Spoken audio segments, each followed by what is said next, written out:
아침 햇살이 창문을 넘어오는데 계단 앞에 서자 이상한 감각이 찾아옵니다. 평생을 의지해온 두 다리가 마치 내 것이 아닌 듯 힘이 빠져 휘청거립니다. 단 몇 년 전만 해도 시장에서 장을 보고 집까지 걸어오는 길이 아무렇지 않았는데 지금은 몇 분 거리조차 마라톤처럼 길고 숨이 차오릅니다. 이 순간 사람은 깨닫습니다. 내 몸이 예전 같지 않구나. 많은 분들이 이 변화를 단순히 나이 탓이라고 생각합니다. 하지만 정말 그럴까요? 단순히 세월이 흘러서가 아니라 몸속에서는 구체적인 변화들이 동시에 진행되고 있습니다. 근육은 빠르게 줄어들고 혈액순환은 느려지고 관절과 신경은 제 역할을 잃기 시작합니다. 바로 이 세 가지가 겹쳐지면서 어느 날 갑자기 다리가 나를 배신하는 듯한 경험을 하게 되는 겁니다. 저 역시 가족을 통해 이 장면을 목격했습니다. 건강하시던 어머니가 어느 날 계단 앞에서 발을 멈추셨습니다. 발걸음을 떼기 전 벽을 짚고 숨을 고르시던 그 모습에는 단순한 피로가 아닌 두려움이 담겨 있었습니다.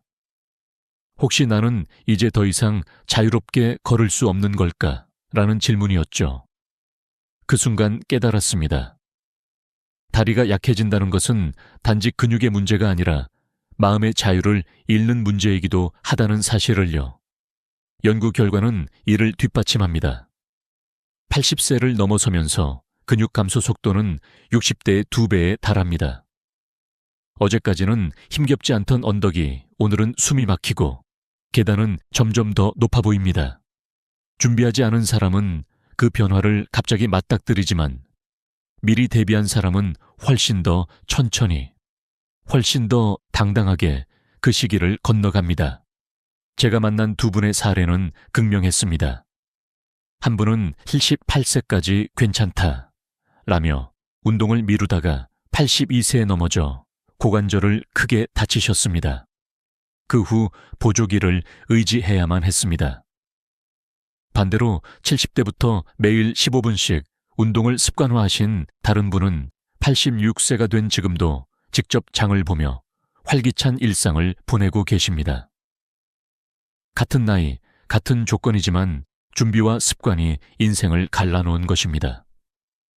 여러분, 걷는다는 것은 단순히 발을 옮기는 행위가 아닙니다. 그것은 독립, 자유, 자존심을 지키는 삶의 핵심입니다. 내가 원하는 곳을 내 발로 찾아갈 수 있다는 것.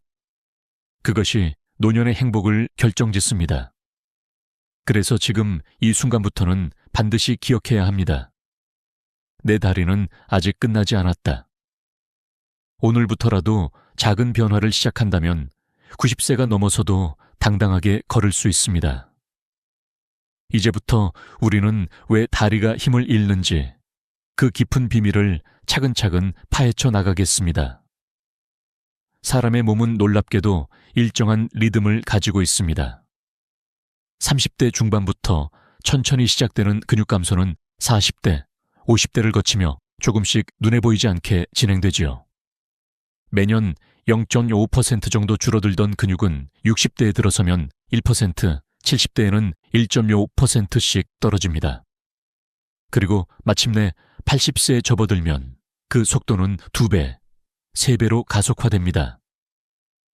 바로 이 지점에서 많은 사람들이 갑자기 다리가 힘을 잃었다고 느끼는 것입니다.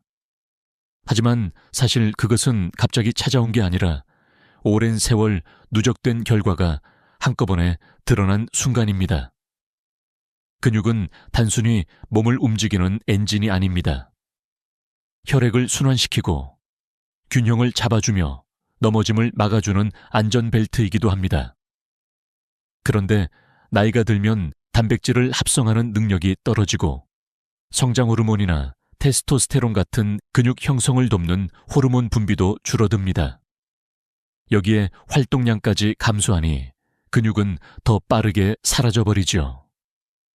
특히 허벅지 앞쪽, 대퇴사두근이 크게 약해지는데 이 근육은 계단을 오르고 일어서는 대필수적인 힘을 담당하기 때문에 걷기 어려움과 직결됩니다. 한국노년학회의 조사에 따르면 65세 이상 노인의 약 30%가 보행의 불편을 호소하고 80세 이상이 되면 무려 70% 가까이가 걷기 힘들다고 답했습니다. 그중 많은 이들이 어느 날 갑자기 라고 표현했지만 사실은 오랜 기간 서서히 진행된 근육 감소가 린 개점을 넘어섰을 뿐입니다. 제가 만난 한 어르신은 81세가 되던 해 아침에 일어나 갑자기 일어나기가 힘들어 깜짝 놀라셨다고 합니다. 하지만 돌이켜보니 몇 년 전부터 조금씩 힘이 빠지고 계단이 부담스러웠다는 걸 깨달으셨지요. 문제는 대부분 그 신호를 무시한다는 데 있습니다. 몸은 이미 오랫동안 메시지를 보내고 있는데 우리가 귀를 닫고 있었던 겁니다. 그렇다면 어떻게 해야 할까요? 일본 도쿄의 한 요양원에서는 평균 87세 노인을 대상으로 6개월간 아주 간단한 근력 운동을 진행했습니다. 무거운 기구도 복잡한 방법도 아니었습니다. 단순한 앉았다 일어서기, 가벼운 아령 들기 같은 동작이었는데 결과는 놀라웠습니다. 참여자의 65%에서 보행 속도와 균형 능력이 뚜렷하게 개선된 것입니다. 이는 곧 근육 감소가 단순히 나이 탓이 아니라 관리 여부에 달려있다는 증거이기도 합니다. 실제로 미국 노인의학회의 보고서에 따르면 주 3회, 회당 20분 정도의 근력 운동만으로도 근육 손실 속도를 최대 50% 늦출 수 있다고 합니다. 여기에 단백질 섭취를 더해주면 효과는 배가 됩니다. 노년기는 젊을 때보다 28-30% 더 많은 단백질이 필요하다고 하는데 손바닥 크기의 두부 한 모, 계란 2개, 혹은 생선 한 토막 정도면 하루 권장량을 채울 수 있습니다. 여기서 중요한 점은 거창하게 시작하지 않아도 된다는 것입니다. 많은 분들이 운동이라고 하면 무릎에 부담이 갈까 두려워합니다. 그러나 가벼운 의자 스쿼트, 앉아서 다리 들어올리기 같은 안전한 동작만으로도 근육은 충분히 반응합니다. 근육은 배신하지 않습니다. 조금만 자극을 주면 나이를 넘어 다시 힘을 회복할 수 있습니다. 여러분, 생각해 보십시오. 근육이란 결국 우리 몸의 기억과도 같습니다. 어린 시절 처음 걸음을 떼던 순간부터 학교에 가던 길, 첫 직장에 다니며 계단을 오르내리던 날들까지 모두 근육이 우리를 지탱해 왔습니다. 그 기억이 서서히 사라진다고 해서 우리 삶까지 멈춰야 할 이유는 없습니다. 지금이라도 근육을 다시 불러낼 수 있다면 앞으로의 길 역시 더 길고 당당하게 걸을 수 있을 것입니다. 이제 여러분은 아셨을 겁니다. 왜 하필 81세일까? 그 이유는 근육의 비밀에 숨어 있습니다. 그리고 그 비밀을 알게 된 지금, 우리는 선택해야 합니다. 그냥 두고 볼 것인가? 아니면 오늘부터라도 근육을 다시 지켜낼 것인가? 다음은 근육만큼이나 중요한 또 다른 요소, 바로 다리로 흐르는 피, 혈액의 문제를 살펴보겠습니다. 걷는 힘을 약하게 만드는 또 하나의 큰 이유는 혈액의 흐름이 둔해지는 것입니다. 심장은 여전히 뛰고 있지만 다리까지 피를 보내는 길은 점점 막히고 좁아집니다. 나이가 들수록 혈관벽은 두꺼워지고 탄력이 떨어지며 피가 원활하게 순환하지 못합니다. 특히 다리는 심장에서 가장 멀리 떨어져 있고 중력의 영향을 가장 크게 받는 부위입니다. 건강할 때는 종아리 근육이 펌프처럼 작용하여 피를 위로 끌어올리지만 근육이 약해지고 활동이 줄어들면 이 펌프 기능도 무너집니다. 한국의 한 연구에서는 80대 노인의 약 20%가 하지 동맥경화증을 앓고 있다는 결과가 나왔습니다.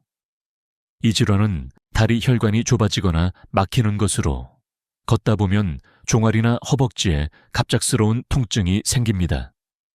쉬면 통증이 사라지지만 다시 걸으면 또 나타나는 특징 때문에 많은 어르신들이 내 다리가 무겁다, 내 발이 돌처럼 딱딱하다 라고 표현하곤 합니다.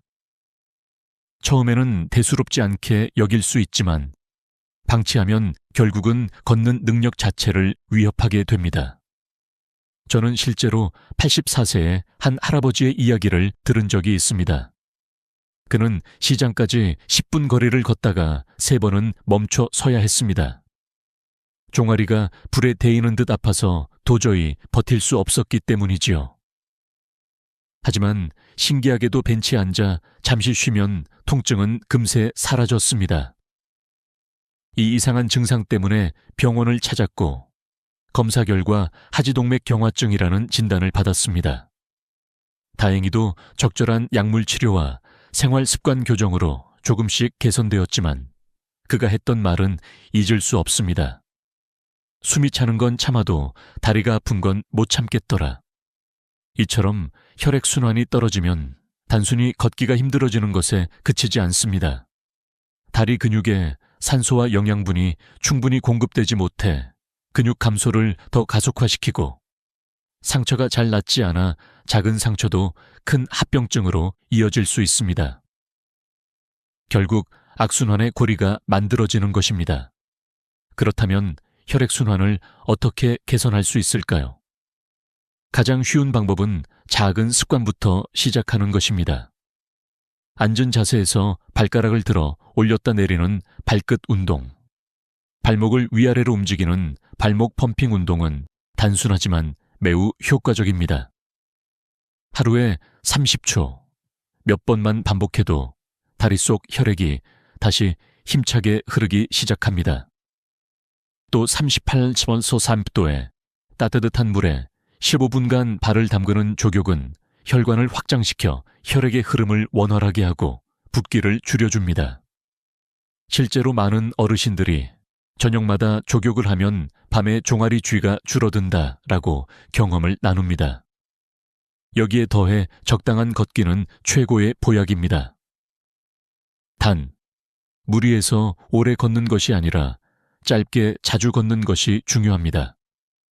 5분 걷고 2분 쉬는 방식도 충분합니다. 꾸준히 반복하다 보면 근육이 다시 펌프 역할을 하고 혈액은 다시 순환의 길을 찾습니다. 저는 개인적으로 아버지께 이런 방법을 권해드렸습니다. 매일 아침 TV 뉴스를 보시면서 발끝 운동을 50회씩 하시고 저녁에는 조격을 습관화하도록 했습니다. 처음에는 시큰둥하시던 아버지가 몇 달 뒤 다리가 덜 붓고 밤에 쥐가 덜 난다고 말씀하셨을 때 작은 습관이 가진 힘을 실감했습니다. 여러분, 혈액은 생명의 강과 같습니다. 그 강이 흐르지 않으면 나무가 시들듯 근육도 관절도 제 역할을 잃어버립니다. 하지만 다행히 이 강은 조금만 자극해도 다시 흐릅니다. 중요한 것은 오늘 시작하는 것입니다. 다리로 가는 길을 열어주지 않으면 내일은 더 힘들어집니다. 이제 우리는 알게 되었습니다. 근육이 약해지는 것만큼이나 혈액이 순환하지 않는 것도 걷기를 어렵게 만든다는 사실을요. 그렇다면 다음 질문은 자연스럽습니다. 근육과 혈액에 이어 또 무엇이 우리의 걸음을 방해할까요? 바로 관절과 신경, 몸의 균형을 지탱해주는 마지막 축입니다. 근육이 빠지고 혈액의 흐름이 둔해지는 것만으로도 걷기는 힘들어집니다. 하지만 또 하나, 더 은밀하게 우리 발걸음을 위협하는 존재가 있습니다. 바로 관절과 신경의 약화입니다. 두 다리가 아무리 튼튼해도 무릎 관절이 삐걱거리기 시작하면 한 걸음을 내딛는 것조차 고통이 됩니다. 게다가 균형을 잡아주는 신경의 속도가 늦어지면 작은 돌부리에도 쉽게 휘청거리고 넘어지게 되지요. 한국의 조사에 따르면 65세 이상 노인 중 약 40%가 무릎 관절염을 겪고 있다고 합니다. 특히 여성에게서 더 흔히 나타납니다. 연골이 닳아 없어지고 뼈끼리 맞부딪히면서 통증이 발생하면 계단은 물론이고 평지를 걷는 것조차 두려워집니다. 하지만 더 무서운 것은 신경의 퇴화입니다. 뇌에서 근육으로 신호가 전달되는 속도가 늦어지고 균형을 감지하는 감각이 둔해집니다. 예전에는 자연스럽게 발을 들어 올리던 순간, 이제는 발이 충분히 올라가지 않아 문턱에 걸려 넘어지기도 합니다. 제가 알고 지내는 한 어르신은 79세에 처음으로 넘어지셨습니다. 당시에는 가벼운 찰과상에 불과했지만 이후부터는 늘 넘어질까 두려워 바깥 출입을 줄이셨습니다. 그 결과 활동량이 줄면서 근육은 더 약해지고 다시 균형은 더 나빠지는 악순환이 이어졌습니다. 흥미로운 점은 병원 검사에서 뚜렷한 질환이 발견되지 않았다는 사실입니다. 단지 신경의 반응 속도가 늦어지고 관절의 유연성이 떨어진 것이 원인이었습니다. 그렇다면 관절과 신경을 어떻게 지킬 수 있을까요? 가장 중요한 것은 무릎에 부담을 주지 않는 안전한 운동입니다. 누워서 다리를 들어 올리거나 의자에 앉아 무릎을 펴는 간단한 동작은 관절에 무리를 주지 않으면서도 근육을 강화해 줍니다. 또한 벽을 짚고 한 발로 서는 연습은 균형 감각을 회복하는 데 매우 효과적입니다. 처음에는 5초도 힘들 수 있지만 꾸준히 하면 10초, 20초로 늘려갈 수 있습니다. 여기에 또 하나 중요한 요소가 있습니다. 바로 마음가짐입니다. 관절이 아프거나 균형이 흔들릴 때 많은 분들은 이제 끝났구나라는 생각부터 하십니다. 하지만 실제로는 작은 훈련과 꾸준한 관리로 충분히 회복할 수 있습니다. 일본 교토대학의 연구에 따르면 85세 이상 노인들이 12주간 균형 훈련을 했을 때 보행 속도는 18% 향상되고 넘어질 위험은 30% 줄어들었습니다. 이 결과는 우리에게 분명한 희망을 보여줍니다. 저는 개인적으로 이런 장면을 자주 보았습니다. 무릎 통증 때문에 늘 의자만 앉아 계시던 한 할머니가 있었습니다. 하지만 물리치료사의 권유로 가벼운 발목 돌리기와 균형 훈련을 시작하셨습니다. 처음에는 고개를 저으며 이게 무슨 소용이냐고 하셨지만 2달 후 다시 마트를 혼자 다니시는 모습을 보았을 때 작은 습관이 얼마나 큰 변화를 만드는지 깨달을 수 있었습니다. 여러분, 관절과 신경은 눈에 잘 보이지 않습니다. 하지만 이들이 무너지면 삶 전체가 무너집니다. 넘어지면 골절 위험이 커지고 골절은 곧 독립성을 잃는 길입니다. 그러나 반대로 말하면 관절과 신경을 지킨다면 우리는 나이와 상관없이 여전히 자유로울 수 있습니다. 지금까지 우리는 근육, 혈액, 관절과 신경이라는 3가지 기둥이 어떻게 우리의 걸음을 위협하는지 살펴보았습니다. 그리고 동시에 그 안에 숨어있는 희망도 보았습니다. 작은 변화와 꾸준함이 있다면 그 기둥들은 다시 세워질 수 있습니다. 그렇다면 이제 본격적으로 우리가 일상에서 꼭 실천해야 할 3가지 습관은 무엇일까요? 다음은 무너진 걸음을 되살리는 구체적인 해답, 바로 3가지 황금 습관입니다.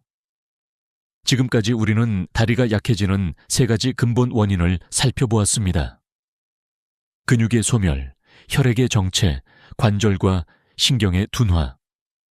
그렇다면 이제 남은 질문은 단 하나입니다. 나는 무엇을 할 수 있을까? 사실 답은 생각보다 단순합니다. 거창한 장비도 비싼 치료도 필요하지 않습니다.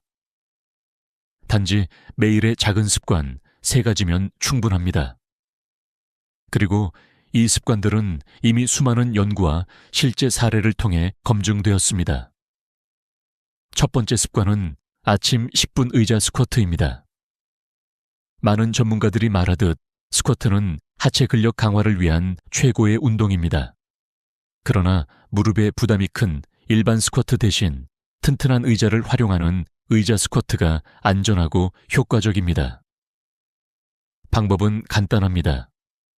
의자를 벽에 붙이고 발을 어깨 너비로 벌린 뒤 천천히 앉았다 일어나기를 반복하는 것입니다.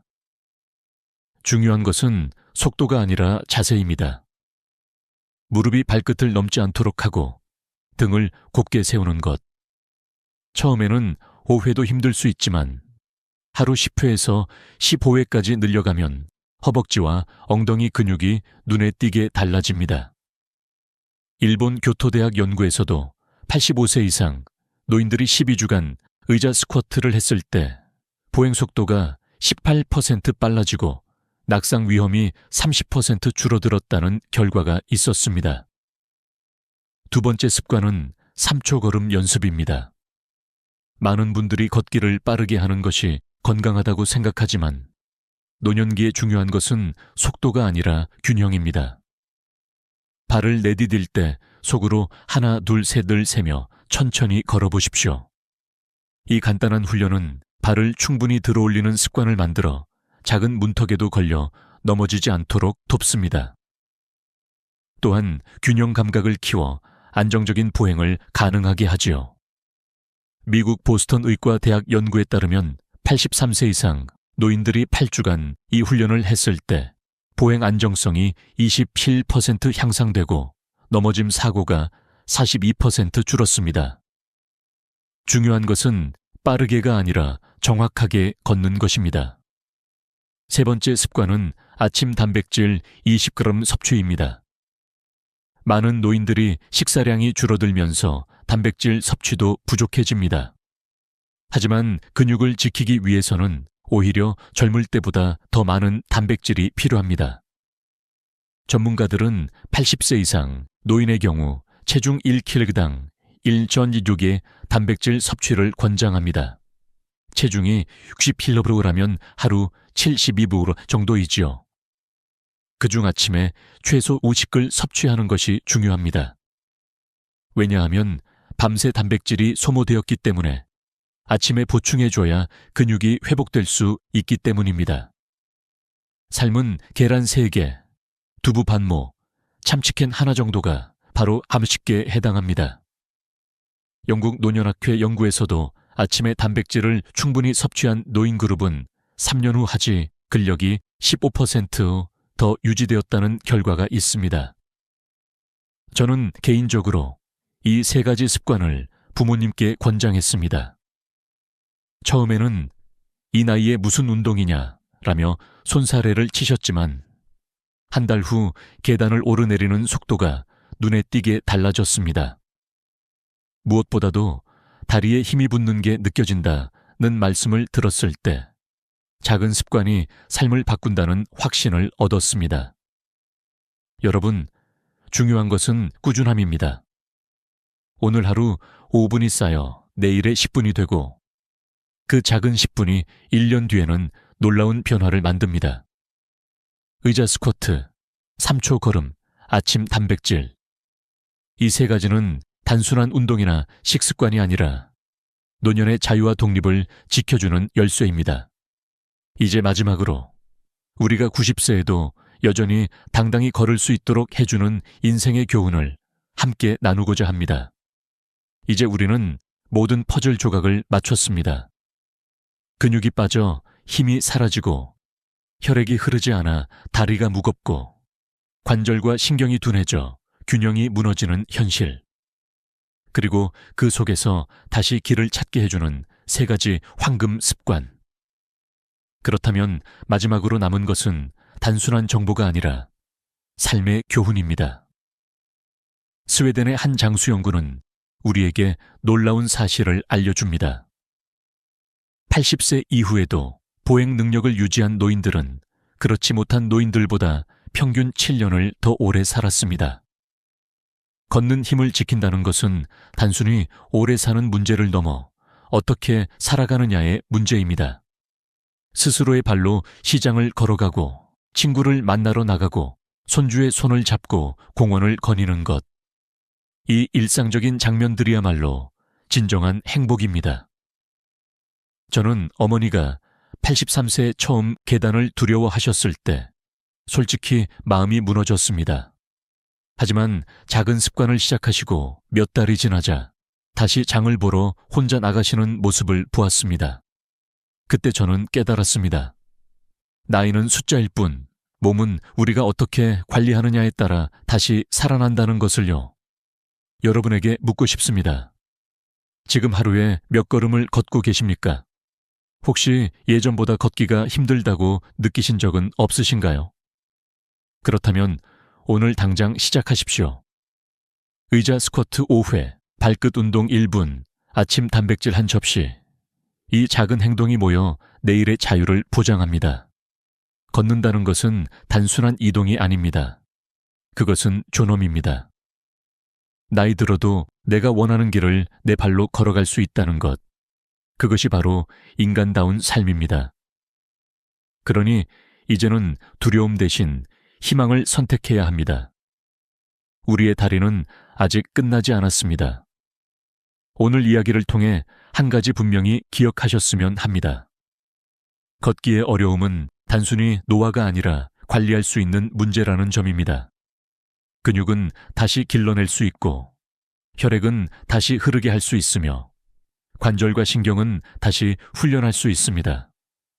지금 당장 작은 습관을 시작한다면 90세가 넘어도 여전히 활기차게 걸을 수 있습니다. 여러분, 오늘도 제 이야기를 끝까지 들어주셔서 감사합니다. 이 영상이 여러분과 가족의 건강한 노년에 작은 힘이 되기를 바랍니다. 앞으로도 삶에 도움이 되는 좋은 이야기들로 찾아뵙겠습니다.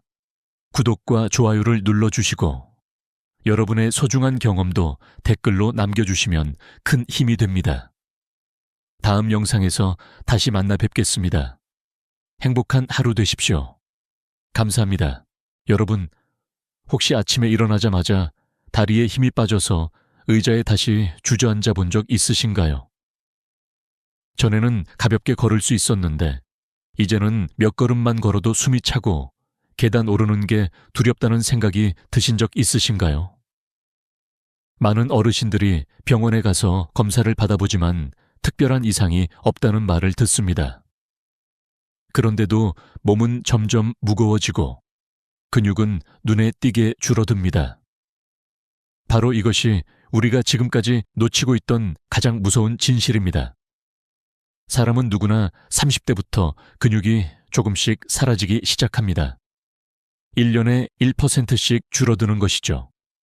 60대가 되면 이미 30대 때 근육량에서 30%가 사라져 있습니다. 그런데도 많은 분들은 나는 고기 잘 먹으니까 괜찮겠지. 계란 매일 먹는데 문제없겠지 라고 안심합니다. 하지만 진짜 문제는 단백질을 먹었느냐가 아니라 그 단백질이 과연 내 몸속 근육까지 제대로 도착했느냐 하는 것입니다. 저도 젊었을 때는 몰랐습니다. 그냥 밥 잘 먹고 고기, 계란 챙기면 충분하다고 생각했죠. 하지만 수십 년간 수많은 어르신들을 만나면서 알게 되었습니다. 그분들은 분명히 식사도 잘하고 영양제도 챙기는데 왜 점점 기운이 떨어지고 근육이 사라질까요? 비밀은 바로 흡수율에 있었습니다. 나이가 들면 위산 분비와 소화 효소가 감소해 같은 양을 먹어도 절반밖에 흡수하지 못하는 경우가 많습니다. 그래서 몸은 점점 약해지고 걸음걸이가 느려지고 일상생활이 힘들어지는 것입니다. 이 이야기를 들은 어떤 72세 어르신은 고개를 끄덕이며 이렇게 말했습니다. 맞아요. 밥도 먹고 고기도 먹는데 왜 이렇게 힘이 없는지 늘 이상했어요. 사실 그분의 식단을 살펴보니 단백질 섭취량은 하루 권장량의 절반도 되지 않았습니다. 게다가 드신 단백질마저도 근육까지 전달되지 못하고 있었던 겁니다. 마치 좋은 재료를 사와도 공사장까지 옮겨지지 않으면 집을 지을 수 없는 것과 같은 이치입니다. 더 무서운 것은 근육이 단순히 움직임만 담당하는 조직이 아니라는 사실입니다. 근육은 우리 몸의 에너지 저장고이자 면역력을 지켜주는 중요한 기관입니다. 혈당을 조절하고 호르몬을 분비하며 작은 상처가 회복되는 속도에도 큰 영향을 줍니다. 그런데 근육이 줄어든다는 것은 곧 우리 몸의 건강 저장고가 비워지고 있다는 뜻입니다. 그래서 나이가 들수록 감기에 자주 걸리고 상처가 잘 낫지 않고 충분히 잤는데도 늘 피곤한 상태가 이어집니다. 어느 날 74세 김명자 어르신이 찾아와 이런 이야기를 하셨습니다. 밥은 잘 먹는데 자꾸 기운이 없어요. 예전엔 시장 한 바퀴는 돌고 왔는데 요즘은 조금만 걸어도 숨이 차요. 검사를 해도 특별한 이상은 없었습니다. 하지만 식단을 분석해보니 탄수화물 위주의 식사였고 단백질은 턱없이 부족했습니다. 그 순간 저는 확신했습니다. 문제는 먹는 양이 아니라 흡수되는 질과 전달 과정이라는 것을요. 여러분, 근육은 저절로 만들어지지 않습니다. 그리고 나이가 들면 저절로 사라집니다. 운동만으로는 부족하고 단백질만 먹는다고 해결되지도 않습니다. 제대로 흡수되고 근육으로 전달되는 단백질, 그리고 그 과정에 꼭 필요한 영양소들이 함께 해야 합니다. 이것을 모른 차에 단백질 보충제를 무조건 사서 먹거나 고기만 많이 먹으면 근육은 되살아나지 않습니다. 많은 어르신들이 한 가지 착각을 합니다. 운동 열심히 하라 하면 근육이 늘어나지 않나요? 물론 운동은 중요합니다. 하지만 재료가 없으면 아무리 운동해도 근육이 붙지 않습니다. 근육은 벽돌과 같고 단백질은 그 벽돌을 만드는 재료입니다. 하지만 그 벽돌을 근육이라는 집까지 운반해 줄 사람, 즉 보조 영양소와 소화 흡수력이 없다면 아무리 많은 벽돌이 있어도 집을 지을 수 없습니다. 이 사실을 깨달은 순간 저는 충격을 받았습니다. 단백질은 단순히 많이 먹는 것이 중요한 게 아니었습니다. 어떻게 먹고 무엇과 함께 먹으며 나이에 맞게 조절하는지가 핵심이었습니다. 그리고 그 차이를 알게 된 어르신들은 불과 몇 달 만에 놀라운 변화를 경험했습니다. 여기서 여러분께 질문을 드립니다. 혹시 요즘 들어 계단을 오를 때 무릎이 덜덜 떨리고 젊을 때보다 상처가 잘 낫지 않는다고 느끼신 적 있으신가요? 그게 바로 근육이 줄고 있다는 신호입니다. 그런데 다행인 것은 아직 늦지 않았다는 사실입니다.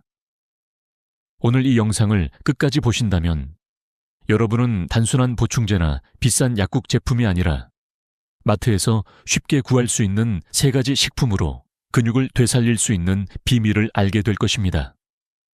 이제 곧 우리는 그 3가지 비밀을 하나하나 공개할 것입니다. 하지만 그 전에 먼저 꼭 알아야 할 것이 있습니다. 왜 근육이 이렇게까지 중요하며 단백질이 단순한 영양소를 넘어 노후 건강의 열쇠가 되는지에 대한 진실입니다. 여러분, 지금부터의 이야기는 여러분의 삶을 완전히 바꿀 수도 있습니다. 근육은 단순히 우리 몸을 움직이게 하는 기관이 아닙니다. 많은 사람들이 근육을 단지 힘을 쓰는 도구 정도로만 생각합니다. 하지만 의학적으로 보면 근육은 훨씬 더 복잡하고 중요한 역할을 맡고 있습니다. 근육은 우리 몸의 가장 큰 대사 기관 중 하나로 혈당을 조절하고 면역세포를 보호하며 호르몬을 분비하는 중심 역할을 합니다. 쉽게 말해 근육은 단순한 운동기관이 아니라 건강을 저장하는 창고와도 같습니다. 나이가 들면서 이 창고가 점점 비워지는 것입니다. 그래서 걷는 속도가 느려지고 작은 계단도 숨이 차고 상처 하나가 낫는데도 오랜 시간이 걸립니다. 근육이 줄어든다는 것은 곧 우리 몸의 방패가 사라진다는 의미입니다. 감기에 자주 걸리고 한 번 걸리면 회복이 늦어지는 것도 같은 이유입니다. 의학적으로 근육 감소가 심해지면 단순히 불편함을 넘어 생존과 직결된 문제로 발전할 수 있습니다. 여기서 중요한 질문 하나를 던져보겠습니다. 근육이 부족하면 가장 먼저 나타나는 신호는 무엇일까요? 첫째, 보행 능력이 약해집니다. 평소 5분이면 걸을 거리를 10분 이상 걸리게 되고 계단을 오르는 것이 두렵게 느껴집니다. 둘째, 면역력이 눈에 띄게 떨어집니다. 감기를 달고 살고 회복 속도도 더딥니다. 셋째, 상처 회복이 지연됩니다. 단순히 칼에 베이거나 넘어졌을 때 예전 같으면 금방 아물던 상처가 며칠, 몇 주가 지나도 쉽게 낫지 않습니다. 넷째, 만성 피로에 시달립니다. 잠을 충분히 자도 늘 몸이 무겁고 피곤함이 사라지지 않습니다. 이 네 가지 신호는 단순한 노화 현상이 아니라 의학적으로 근육 부족이 주는 경고음입니다. 실제로 많은 어르신들이 병원을 찾아 밥도 잘 먹고 잠도 자는데 왜 이렇게 기운이 없을까요? 라고 묻습니다. 그러나 검사 결과는 정상으로 나오기 때문에 원인을 찾지 못하고 답답해하는 경우가 많습니다. 이럴 때 제가 늘 드리는 말씀이 있습니다. 검사 수치가 정상이더라도 근육량은 절대로 정상이 아닐 수 있습니다. 바로 이 점이 핵심입니다. 예를 들어 68세의 한 어르신은 키와 몸무게는 또래 평균과 크게 다르지 않았습니다. 하지만 근육량을 측정해 보니 50대 초반 수준에서 무려 30%나 줄어 있었습니다. 그 결과로 보행 속도는 40% 이상 느려져 있었고 평소 생활에서 피로감을 심하게 호소하셨습니다. 하지만 일반 혈액검사나 기본 건강검진에서는 이상이 나타나지 않았습니다. 즉, 표면적으로는 건강해 보이지만 실제로는 근육이 급격히 줄어드는 근감소증이 진행되고 있었던 것입니다. 의학 연구에 따르면 60대 이상 어르신의 30%가 근감소증을 겪고 있으며 이 비율은 나이가 들수록 더욱 높아집니다. 근육은 뼈와도 밀접하게 연결되어 있어서 근육이 줄면 낙상의 위험이 커지고 골절로 이어질 수 있습니다. 특히 고관절 골절은 회복이 어렵고 노후 삶의 질을 크게 떨어뜨리는 원인입니다. 결국 근육을 지킨다는 것은 단순히 힘을 유지하는 문제가 아니라 삶의 독립성과 존엄성을 지키는 문제이기도 합니다. 그렇다면 왜 나이가 들수록 근육이 줄어드는 것일까요? 그 답은 바로 단백질에 있습니다. 단백질은 근육을 만드는 가장 중요한 재료입니다. 하지만 나이가 들면 소화 효소가 줄고 위산 분비가 감소해 단백질 흡수율이 크게 떨어집니다. 같은 고기 한 조각을 먹어도 젊을 때는 80%가 흡수되던 것이 60대 이후에는 절반도 흡수되지 않습니다. 결국 근육이 사라지는 속도는 빨라지고 아무리 고기를 많이 먹어도 몸에 남는 것은 기름과 피로뿐인 경우가 많습니다. 이 사실을 모르는 분들은 내가 이렇게 열심히 먹고 운동하는데 왜 자꾸 힘이 빠질까라며 의아해합니다. 그리고 결국 보충제나 약국 제품을 찾아 헤매지만 그것조차도 흡수가 잘 안 되면 소용이 없습니다. 핵심은 단백질을 어떻게 먹느냐, 어떤 방식으로 근육까지 전달되게 하느냐입니다.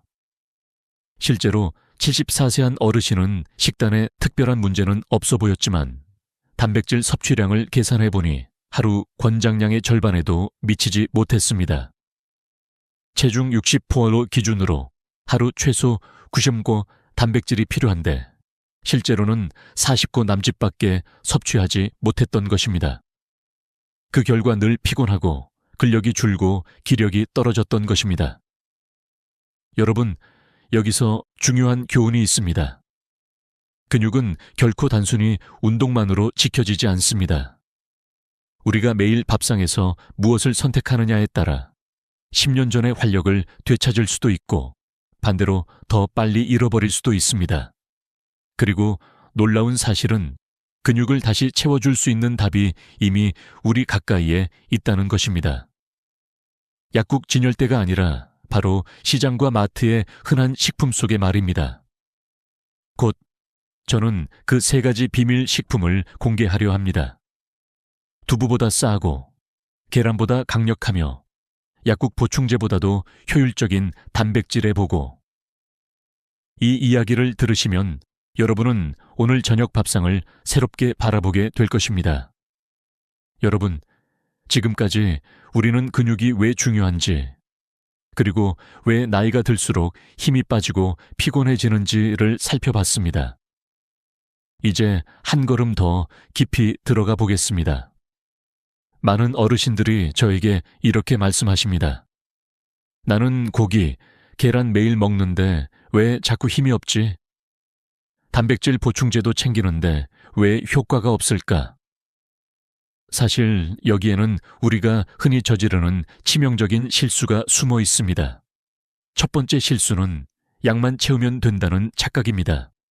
단백질 섭취량만 늘리면 근육이 붙는다고 생각하시지만 나이가 들수록 소화와 흡수력이 크게 떨어지기 때문에 단순히 많이 먹는 것만으로는 해결되지 않습니다. 예를 들어 60kg인 하루 최소 90개의 단백질이 필요합니다.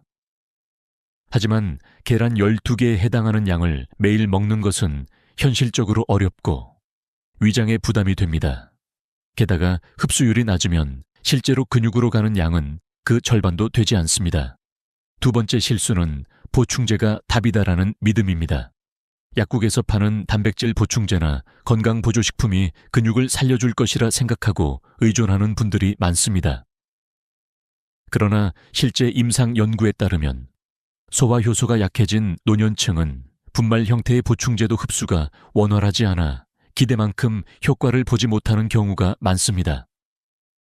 결국 값비싼 제품을 사 먹어도 근육은 그대로 줄어들고 오히려 소화불량이나 속쓰림이 생기기도 합니다. 세 번째 실수는 운동만 열심히 하면 된다는 생각입니다. 물론 운동은 근육을 자극하는 데 필수적입니다. 하지만 재료가 없으면 아무리 공사를 해도 건물이 올라가지 않듯이 단백질이 부족하거나 흡수가 되지 않으면 운동만으로는 근육을 늘릴 수 없습니다. 실제로 꾸준히 걷기 운동을 하는 70대 어르신들이 근육량이 오히려 줄어드는 경우가 종종 있습니다. 그 이유는 식사에서 단백질을 충분히 보충하지 못했기 때문입니다. 네 번째 실수는 밥상 속 균형을 무시한다는 점입니다. 단백질만 챙긴다고 해서 근육이 만들어지는 것이 아닙니다. 단백질이 근육으로 합성되려면 반드시 칼슘, 아연, 비타민 같은 보조 영양소가 함께해야 합니다. 예를 들어 벽돌만 있다고 해서 집을 지을 수 없듯이 시멘트와 철근이 함께 있어야 튼튼한 집이 지어집니다. 그런데 많은 분들이 단백질만 챙기고 다른 영양소를 놓치기 때문에 효과를 보지 못합니다. 이 네 가지 실수는 실제 생활 속에서 수많은 어르신들이 반복하고 있는 문제입니다.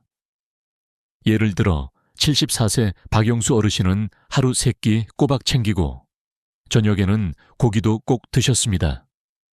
하지만 근육량을 측정해보니 2년 사이에 무려 15%나 줄어 있었습니다. 이유는 간단했습니다. 고기를 먹긴 했지만 소화가 잘 안 되어 실제로 흡수된 단백질은 적었고 비타민과 아연 같은 보조 영양소도 함께 섭취하지 않았던 것입니다. 또 다른 사례로 78세 김명자 어르신은 비싼 단백질 보충제를 1년 넘게 드셨지만 오히려 보행 속도가 늦어지고 혈당 조절이 불안정해졌습니다. 검사를 해보니 흡수율이 떨어져서 단백질이 근육으로 전달되지 못하고 오히려 간과 신장에 부담이 되고 있었습니다. 이처럼 단백질 자체보다 중요한 것은 어떻게 먹고 어떻게 흡수되느냐라는 점입니다. 여러분, 여기서 우리가 배워야 할 교훈은 분명합니다. 단백질 섭취에서 가장 중요한 것은 양이 아니라 질, 그리고 흡수와 전달입니다. 잘못된 방법으로 아무리 노력해도 근육은 회복되지 않습니다. 하지만 올바른 방법을 알면 두부보다 싸고 계란보다 강력한 식품만으로도 충분히 근육을 되살릴 수 있습니다. 곧 우리는 그 답을 알게 될 것입니다. 바로 마트에서 흔히 볼 수 있지만 대부분의 사람들이 진짜 가치를 몰라 그냥 지나쳤던 3가지 식품입니다. 이 3가지는 단순히 단백질만 담고 있는 것이 아니라 근육 합성에 꼭 필요한 보조 영양소까지 갖춘 완전한 영양 보고입니다. 다음 부분에서 저는 그 세 가지 비밀을 하나씩 공개하겠습니다. 아마 듣고 나면 왜 이제서야 알게 되었을까라는 생각이 드실 겁니다. 이제 드디어 많은 분들이 기다리신 답을 공개할 시간입니다. 단백질 보충제를 사러 약국을 찾을 필요도 없습니다. 마트나 시장에서 손쉽게 구할 수 있는, 그러나 대부분의 사람들이 그 진짜 가치를 몰라 지나쳤던 세 가지 보물이 있습니다. 바로 건새우, 황태, 그리고 검은 콩입니다. 이 세 가지는 단순히 단백질이 풍부한 식품이 아닙니다. 근육 합성에 꼭 필요한 보조 영양소까지 갖춘 말 그대로 원스톱 영양소입니다. 첫 번째 보물은 바로 건새우입니다. 많은 분들이 새우를 국물용으로만 알고 계십니다. 하지만 건새우 한 줌, 약 20개는 무려 계란 3개 분량의 단백질이 들어 있습니다. 게다가 단백질뿐만 아니라 칼슘과 아연이 동시에 농축되어 있습니다. 생새우보다 칼슘은 10배, 아연은 5배나 많습니다. 아연이 왜 중요할까요? 아연은 단백질을 근육으로 합성시키는 효소를 활성화합니다. 즉, 단백질만 먹어서는 근육이 붙지 않지만 아연이 함께 있을 때 비로소 근육이 만들어지는 것입니다. 실제로 69세 이성순 어르신은 건새우를 꾸준히 드신 지 2개월 만에 근육량이 15% 증가했고 다리에 힘이 생겨 걷는 속도가 눈에 띄게 빨라졌습니다. 무엇보다 가격이 저렴합니다. 단백질 보충제 일주일치 값으로 건새우는 한 달을 드실 수 있습니다. 두 번째 보물은 황태입니다. 많은 분들이 술 마신 다음 날 해장국 재료 정도로만 생각하시지만 황태에는 엄청난 비밀이 숨겨져 있습니다. 황태는 얼렸다 녹였다를 반복하는 자연 건조 과정을 거치며 단백질 구조가 부드럽게 풀립니다. 덕분에 소화가 잘 되고 흡수율이 매우 높습니다. 일반 생선 단백질은 소화하는데 32시간이면 충분합니다. 특히 위장이 약해진 어르신들에게 최적입니다. 황태 100개는 무려 80g 가까운 단백질이 들어 있습니다. 이는 소고기나 닭가슴살보다 훨씬 높은 수치입니다. 게다가 기름기가 거의 없어 먹은 단백질이 바로 근육 합성에 쓰입니다. 실제로 73세 박영수 어르신은 아침마다 황태국을 드신 결과 3주 만에 아침 기상이 한결 가벼워졌고 혈압이 안정되면서 전반적인 컨디션이 좋아졌다고 말씀하셨습니다. 황태는 단백질뿐만 아니라 간 건강에 좋은 성분, 눈 건강에 필요한 비타민과 피부를 탄력 있게 만드는 콜라겐까지 풍부합니다. 한 마리 황태로 국을 5번이나 우려 먹을 수 있고 찢어서 반찬으로도 활용할 수 있으니 경제성도 뛰어납니다. 세 번째 보물은 검은 콩입니다. 밭에서 나는 소고기 라는 별명을 가진 검은 콩은 단순한 식물성 단백질을 넘어선 스마트 단백질입니다. 검은 콩의 비밀은 바로 그 검은 색소에 있습니다. 안토시아닌이라는 강력한 항산화 성분이 풍부해 혈관 염증을 줄이고 혈류를 개선합니다. 아무리 단백질이 많아도 혈액순환이 원활하지 않으면 근육세포까지 전달되지 못합니다. 검은 콩의 안토시아닌은 길을 뚫어주어 단백질이 제대로 근육까지 도달하게 돕습니다. 게다가 검은 콩 100개는 약 43개 단백질이 들어있는데 이는 일반 콩보다 많고 두부의 3배에 달합니다. 단백질의 질도 뛰어나 필수 아미노산 비율이 높아 근육으로 전환되는 효율이 좋습니다. 실제로 78세 기영이 어르신은 검은 콩을 꾸준히 드신 지 한 달 만에 혈압이 140에서 120으로 떨어지고 다리의 무거움이 사라졌다고 고백했습니다. 또한 눈 건강에도 탁월해 나이 들어 흐릿해진 시야가 맑아졌다고 하셨습니다. 여러분, 이 세 가지 식품의 공통점은 무엇일까요? 바로 단백질과 함께 근육 합성에 필요한 보조 영양소가 이미 들어있다는 점입니다. 건새우는 칼슘과 아연, 황태는 비타민과 콜라겐, 검은 콩은 안토시아닌과 필수 아미노산. 이 세 가지가 함께 어우러지면 단순히 근육만 회복되는 것이 아니라 뼈 건강, 혈관 건강, 면역력까지 동시에 개선됩니다. 저는 이 세 가지를 발견한 이후 제 진료 방식이 완전히 바뀌었습니다. 더 이상 비싼 보충제나 약에 의존하지 않고 밥상에서 해답을 찾게 되었습니다. 그리고 실제로 수많은 어르신들이 이 방법으로 지팡이를 내려놓고 혈압약을 줄이고 삶의 활력을 되찾으셨습니다. 여러분, 기억하세요. 근육을 되살리는 해답은 멀리 있지 않습니다. 바로 우리 밥상 위 건새우 한 줌, 황태 한 마리, 검은 콩 한 줌에 숨어 있습니다.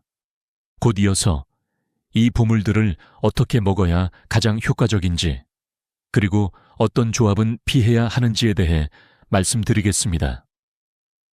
잘못된 조합은 효과를 반감시키지만 올바른 조합은 근육 회복 속도를 2배 이상 빠르게 만들어줍니다.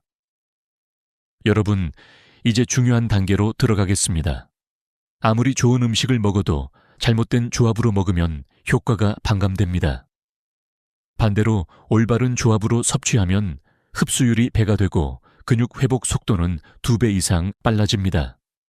그래서 지금부터는 세 가지 보물식품인 건새우, 황태, 검은 콩을 어떻게 조합하면 좋고 어떤 조합은 피해야 하는지를 알려드리겠습니다. 먼저 좋은 궁합부터 살펴보겠습니다. 건새우와 시금치는 최고의 조합입니다. 시금치의 풍부한 비타민C가 건새우의 칼슘 흡수를 도와줍니다.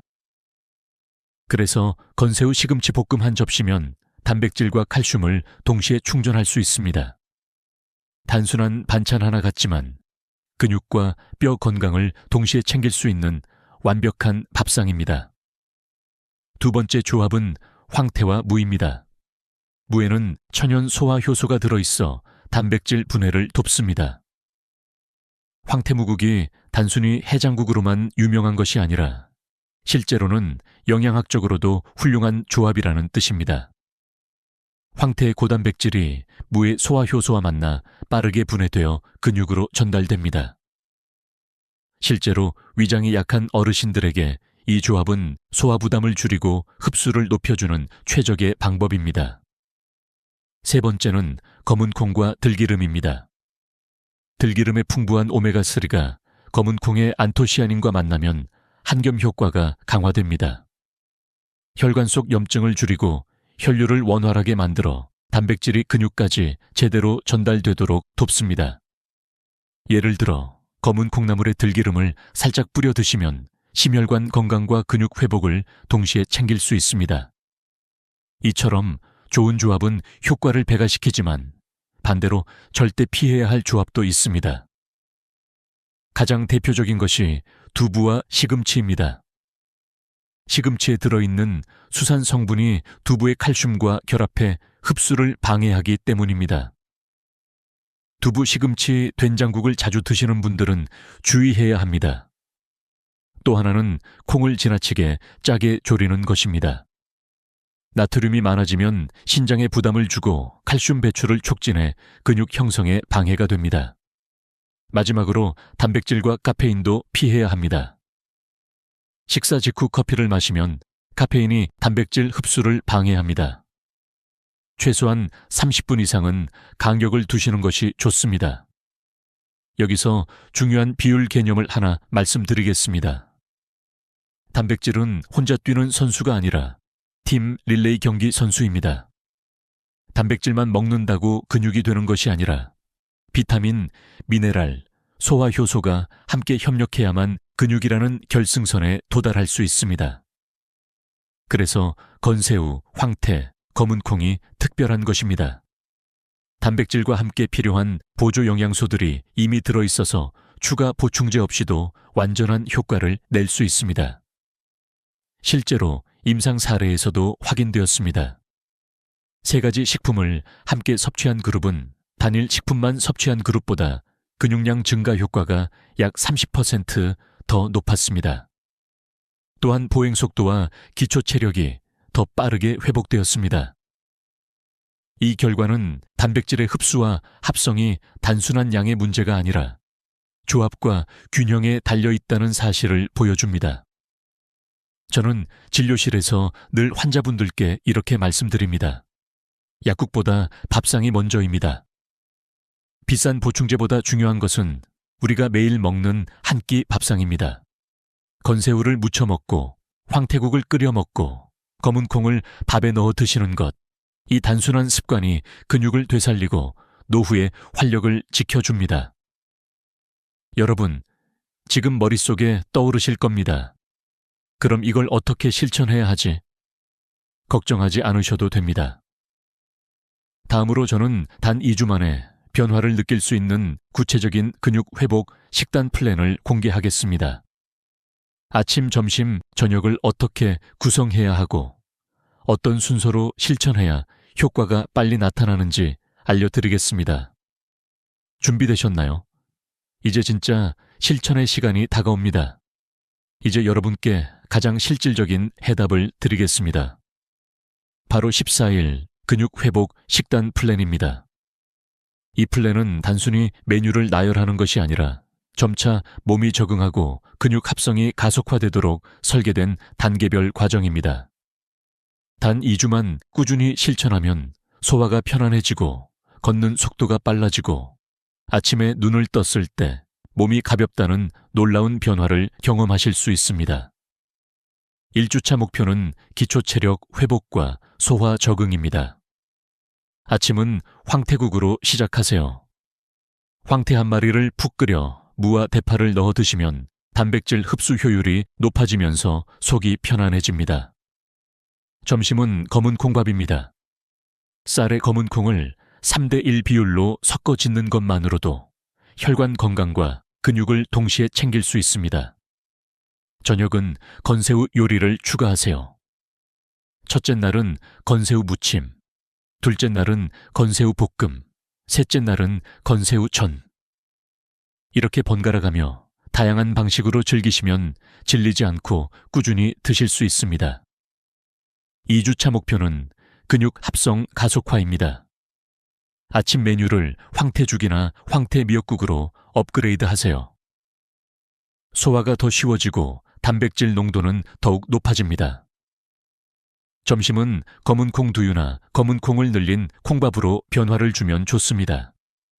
저녁에는 건새우전이나 볶음을 드시면서 들기름을 살짝 곁들이면 영양소 흡수율이 배가 됩니다. 여기서 중요한 것은 변화 체감 포인트입니다. 5일째는 소화가 가벼워지고 몸이 한결 편안해집니다. 왜 이렇게 속이 편하지? 라는 생각이 드실 겁니다. 10일째는 걷는 속도가 빨라지고 계단 오르기가 수월해집니다. 발걸음에 탄력이 붙으면서 예전보다 자신감이 생깁니다. 14일째는 아침에 눈을 뜰 때 몸이 가볍고 하루 종일 활기가 넘칩니다. 10년 전 내 몸 같아졌다는 느낌이 드실 것입니다. 이 식단의 핵심은 꾸준함입니다. 하루 이틀 먹고 중단하면 아무 효과도 없습니다. 최소 2주, 가능하다면 3개월 이상 지속해야 확실한 변화를 느낄 수 있습니다.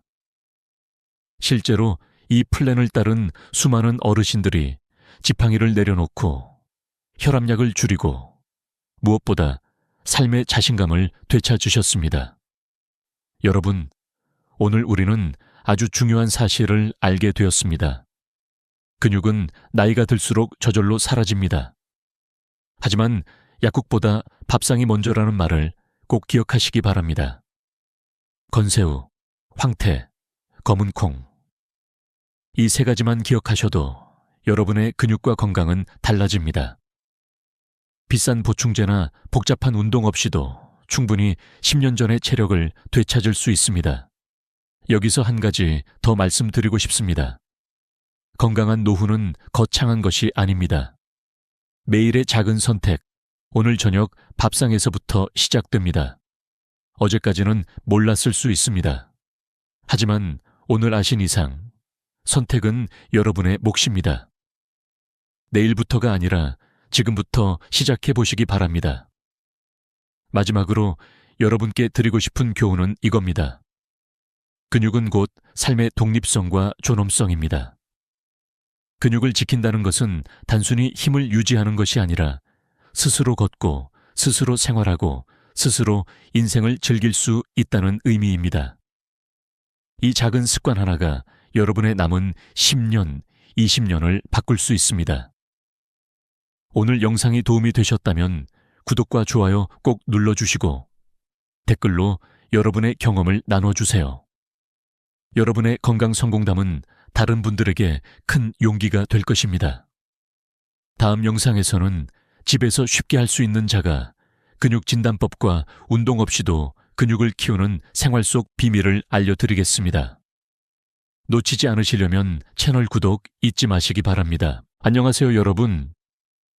제 채널 건강한 한국 시니어 라이프에 오신 것을 환영합니다. 저는 한국의 콘텐츠 크리에이터이자 비디오 스크립터인 김민준입니다. 오늘은 한국의 어르신들을 위한 특별한 주제로 찾아왔어요. 나이가 들면서 다리 경련으로 고통받으시는 분들 많으시죠? 밤에 갑자기 깨어나서 다리가 저려서 움직이기도 힘들고 근육이 뻣뻣해져서 일상생활이 불편하신가요? 좋은 소식입니다.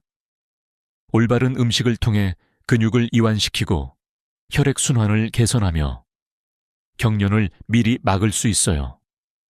오늘 비디오에서는 어르신들의 다리 경련을 예방하고 근육을 더 강하고 건강하게 유지하는 최고의 3가지 슈퍼푸드를 공개할게요. 이 음식들은 한국에서 쉽게 구할 수 있고 한국적인 식단에 잘 어울려요. 끝까지 함께 해주세요. 이 영양 팁들이 여러분의 삶을 바꿔줄 테니까요. 시작하기 전에 여러분이 어디서 이 비디오를 보고 계신지 알려주세요. 서울, 부산, 제주도 아니면 해외에서 한국어를 사랑하는 분들 댓글로 알려주시고 궁금한 점 있으시면 자유롭게 물어보세요.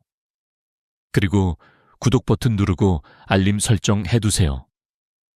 건강한 한국 시니어 라이프에서 매일 새로운 건강 팁을 드릴게요. 자, 이제 본론으로 들어가 볼까요?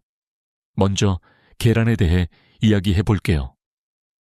한국에서 계란은 매일 식탁에 오르는 친숙한 음식지 않아요? 김치찌개에 넣거나 계란 프라이로 간단히 먹거나 한국의 전통적인 계란 요리처럼. 하지만 계란은 단순한 음식이 아니에요. 근육 건강을 지원하는 필수 비타민과 미네랄의 보고예요. 특히 나이든 한국 어르신들에게 다리 경련을 막는데 어떻게 도움이 될까요? 함께 탐구해보죠. 근육 피로는 경련의 주요 원인 중 하나예요. 단백질은 근육 수리와 유지에 필수적이고요. 한국 어르신들은 나이 관련 근육 손실, 즉 사르코페니아로 인해 경련과 약화에 더 취약해지죠. 한국 사회에서 어르신들이 점점 더 오래 살고 있지만 근육 건강이 중요해요. 계란은 완전 단백질 공급원으로 9가지 필수 아미노산을 모두 포함해요. 큰 계란 하나에 고품질 단백질 6기 들어있어요. 이 단백질은 근육 섬유를 재건하고 피로를 줄이며 근육 수축 효율성을 높여 경련 빈도를 줄여줘요. 한국 식단에 계란을 포함하면 근육 강도와 지구력을 지원해 고통스러운 경련 가능성을 낮춰요. 계란의 비타민 D가 칼슘 흡수와 근육 기능을 어떻게 지원하나요? 비타민 D는 칼슘 흡수와 근육 수축에 중요해요. 충분하지 않으면 근육 약화, 경련, 만성 통증이 생길 수 있어요. 연구에 따르면 비타민 D 결핍 어르신들은 더 빈번하고 심한 다리 경련을 경험해요. 계란 노른자에는 자연적으로 비타민 D가 들어있어 뼈와 근육 건강을 지원해요. 한국에서 어르신들은 실내 생활이 많아서 햇빛 노출이 적어요.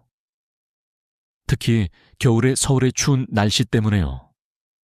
그래서 식이공급원이 중요해요. 계란을 먹으면 최적의 비타민 D 수준을 유지해 경련 위험을 줄여요. 계란을 정기적으로 먹으면 비타민 D, 결핍 관련 근육 경련을 예방할 수 있나요? 네, 하지만 식단만으로는 부족할 수 있어요. 계란 하나에 약 40 IU의 비타민 D가 들어있지만 어르신들의 일일 권장 섭취량은 8,800묘항 1,000 IU예요. 한국 어르신들은 비타민 D를 최대화하기 위해 계란을 강화 우유, 요구르트 또는 기름진 생선, 연어, 고등어과 함께 먹을 수 있어요. 한국의 전통 생선 요리처럼요. 수준이 낮으면 비타민 D 보충제를 고려하세요. 자연 합성을 위해 야외 시간을 가져보세요. 예를 들어 공원 산책이나 한강 산책처럼. 계란은 비타민 D 섭취에 기여하지만 다른 공급원과 결합하면 더 나은 근육과 뼈 건강을 보장해 경련 에피소드를 줄여요. 비타민 B1P는 신경 기능에 직접적인 역할을 해요. 수준이 낮으면 신경신호가 손상되어 근육 경련, 저림 경련이 생겨요. 계란은 B19와 콜린을 제공해 신경절연, 미엘린 시트 안을 보호하고 근육과 신경 간 통신을 개선해 부드러운 수축과 이완을 보장해요. 이는 당뇨병 환자나 어르신들에게 흔한 신경병증 관련 경련을 막아요. 계란을 정기적으로 먹으면 신경 무결성을 지원해 근육 경련을 유발하는 오신호를 줄여요. 어르신들이 비심의 수준이 낮으면 근육 경련에 더 취약한가요? 계란이 어떻게 도울까요? 네, 한국 어르신들은 위산 생산 감소로 비원리 흡수가 제한되죠. 흔한 약물, 메트포르민이나 위산 억제제. 이 비심의를 고갈시키고 식이 제한으로 동물성 식품 섭취가 적어요. 비위리 결핍은 빈번한 근육 경련, 약화, 신경 손상, 타는 듯한 감각, 무감각 저림, 빈혈, 근육 산소 공급 감소를 유발해요. 계란은 어르신 친화적인 비실리 공급원으로 소화가 쉽고 간단해요. 한국에서 계란찜이나 계란국처럼. 고기, 생선, 유제품이 훌륭한 비아 공급원이지만 계란은 붉은 고기보다 지방이 적고 소화가 약한 어르신들에게 더 좋으며 단백질과 비타민의 풍부한 조합을 제공해요. 채식주의자, 유제품 소비자지만 고기 피함에게 계란은 비우리 수준을 유지하는 최고의 방법 중 하나예요. 어르신들이 근육 건강을 위해 주당 계란을 얼마나 먹어야 할까요? 콜레스테롤 우려 없이요. 연구에 따르면 건강한 어르신들에게 주 6, 7개 계란 섭취는 안전하고 콜레스테롤 수준에 큰 영향을 미치지 않아요. 심장질환이나 고콜레스테롤 환자는 의사 상담하세요. 하지만 가공육을 계란으로 대체하면 심장 건강한 선택이에요. 한국에서 김치와 계란을 함께 먹는 건 어떨까요? 계란이 어르신들의 야간 다리 경련을 줄일 수 있나요? 네, 야간 경련은 종종 근육 회복 불량, 전해질 불균형, 신경기능 장애와 관련돼요. 계란은 단백질, 근육 수리, B15의 신경보호, 비타민 D와 칼슘, 근육 기능을 제공해요. 저녁 식사나 아침에 계란을 포함하면 영양 균형을 도와 밤새 근육 회복을 지원해 야간 경련을 줄여요. 특정 어르신들은 건강 상태에 따라 계란 섭취를 조정해야 해요. 신장 질환자는 단백질 제한, 의사 상담하세요. 고콜레스테롤은 계란 흰자만 먹으세요. 당뇨병 환자는 섬유질 풍부 음식, 채소, 통곡물과 함께 하세요. 대부분의 한국 어르신들에게 계란은 근육, 신경, 전체 건강을 지원하는 고도로 유익한 음식이에요. 이 점을 최대화하려면 주 1-7개 계란을 정기적으로 먹고 IP 채소, 유제품, 견과류 같은 영양 밀도 음식과 짝지으세요. 수분 유지와 전해질 균형을 유지하세요. 한국 어르신들이 자연적으로 근육 경련을 줄이려면 계란은 간단하고 효과적인 식이 추가예요. 다음 아침에 계란을 추가해 보세요. 근육 건강을 위한 최고 선택 중 하나예요. 두 번째로 바나나예요. 한국에서 바나나는 과일 가게에서 쉽게 사는 인기 과일이죠. 한국 드라마에서 자주 등장하거나 디저트로 먹어요. 칼륨은 근육 수축, 신경신호, 유체 균형의 필수 미네랄이에요. 칼륨 수준이 너무 낮아지면 저칼륨 혈증, 근육이 경련과 경련에 더 취약해져요. 바나나는 최고의 자연 칼륨 공급원 중 하나예요. 중간 크기 바나나 하나에 약 420mg, 일일 권장 섭취량의 12%예요. 적절한 칼륨 수준을 유지하면 근육 수축을 조절해 경련을 막고 근육 제어를 위한 부드러운 신경통신을 보장하며 탈수 관련 경련을 줄이는 유체 수준을 균형지어요.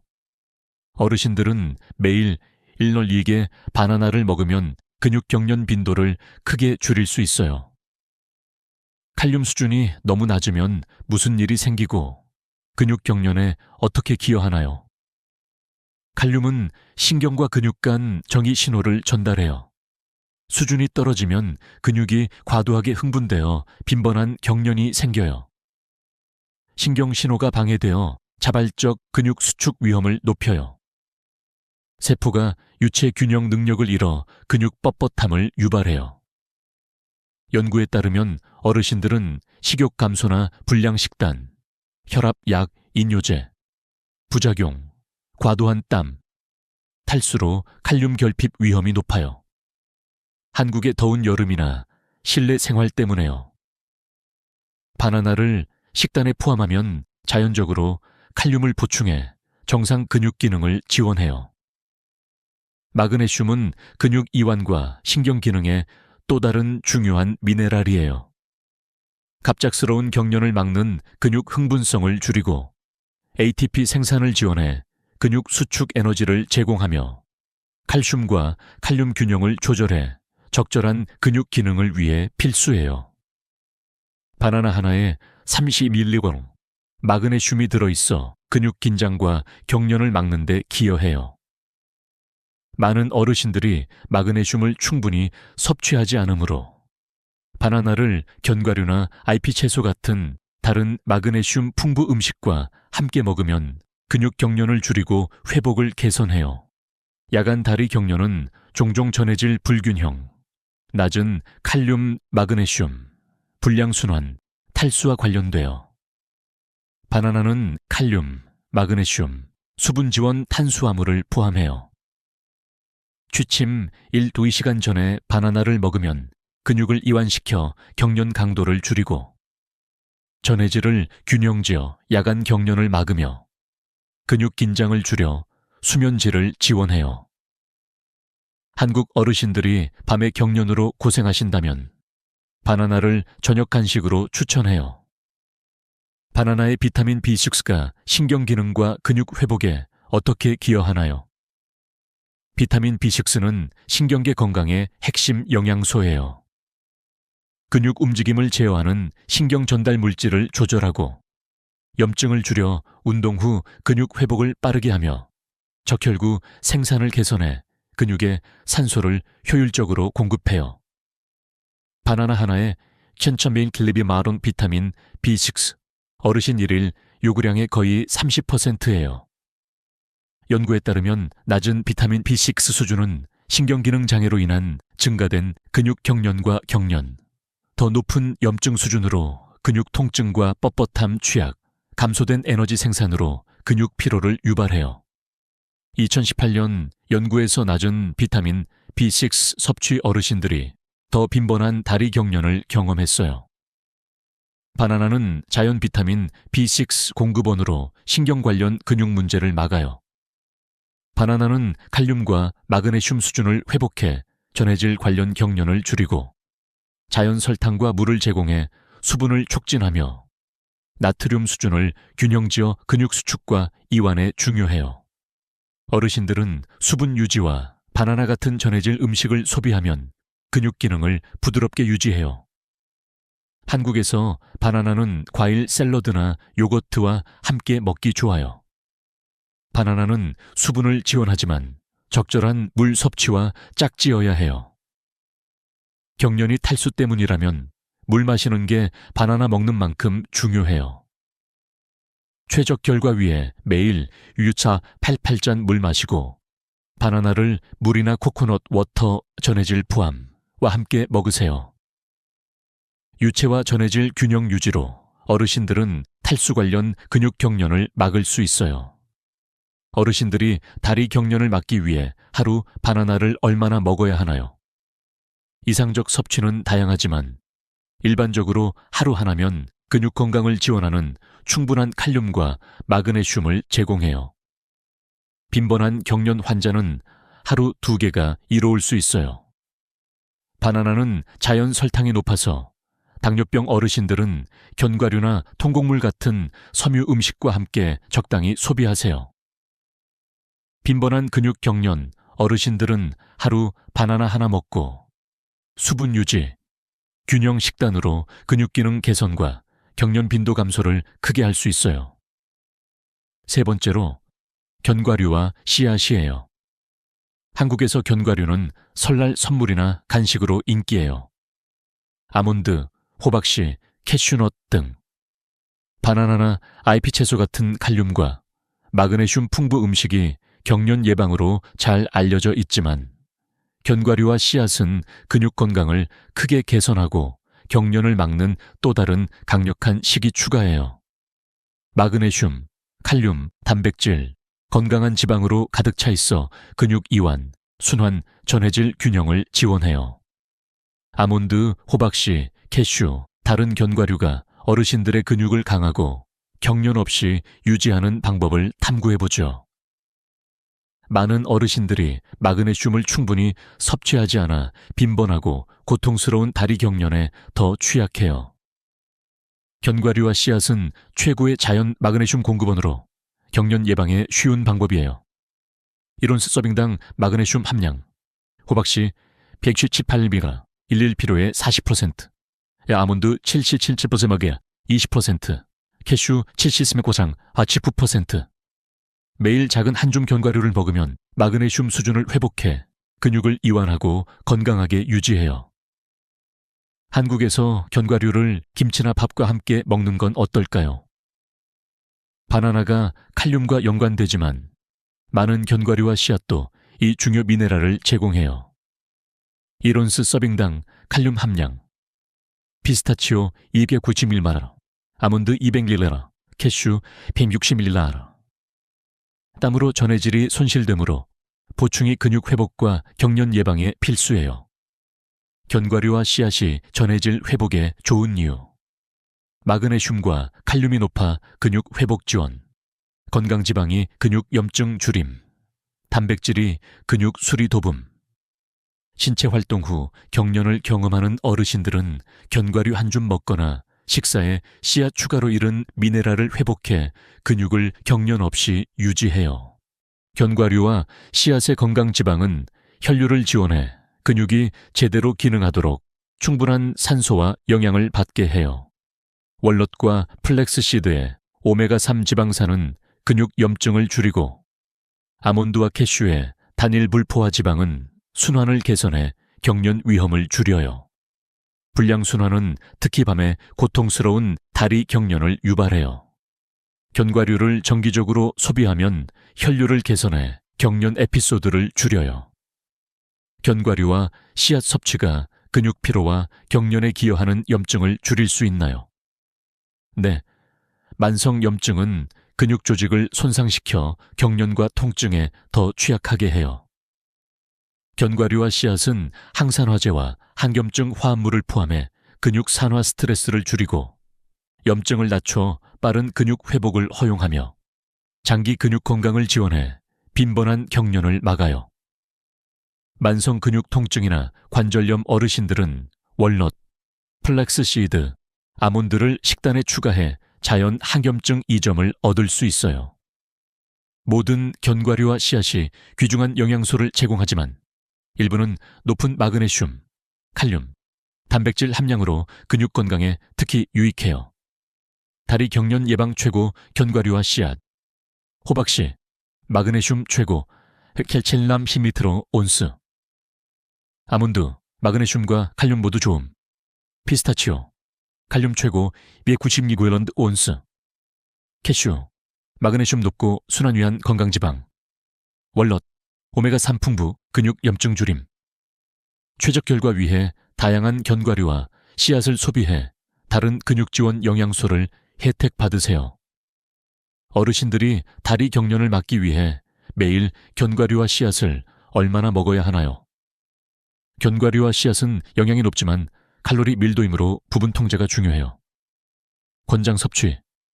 매일 작은 한 줌, 1온스. 견과류, 약 2미개, 아몬드나 2큰술. 씨앗. 식사의 씨앗, 플렉스, 치아, 호박씨. 불여 추가 2점. 근육 건강을 위한 견과류와 씨앗 먹기 최적 시간. 식사와 함께.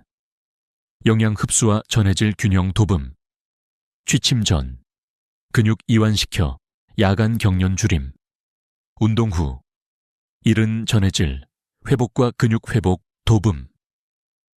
적당히 소비하면 경련 예방하며 균형 식단 유지해요. 견과류와 씨앗은 많은 이점을 제공하지만 고려사항. 높은 칼로리, 과식 시 체중 증가, 부분 통제 중요. 소금이나 가공 견과류. 소금 견과류에 높은 나트륨이 탈수 기여해 경련 위험 증가. 알레르기, 견과 알레르기 있으면 마그네슘과 칼륨 대체 공급원 고려. 소화 문제, 섬유가 민감소와 어르신들에게 팽창이나 불편 유발. 해결, 무염생 또는 건조 로스트 견과류 선택하고 적당히 먹어 최대 근육 건강 2점 즐기며 부작용 피하세요.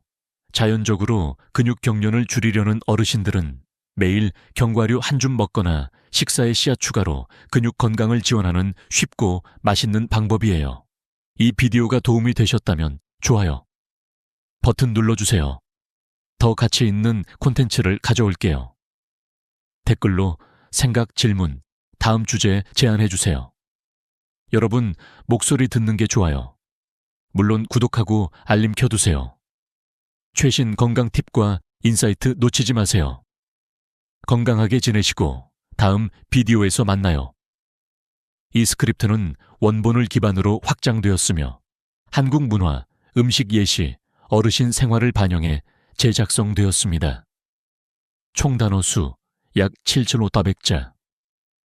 한국어 단어 카운트는 영어와 다르지만 내용 확장으로 길이를 맞춤. 실제 카운트는 툴로 확인 가능하나 요구 범위 내 우리가 행복한 노후를 꿈꾸는 데 있어 가장 중요한 요소 중 하나는 불필요한 관계를 줄이는 것입니다.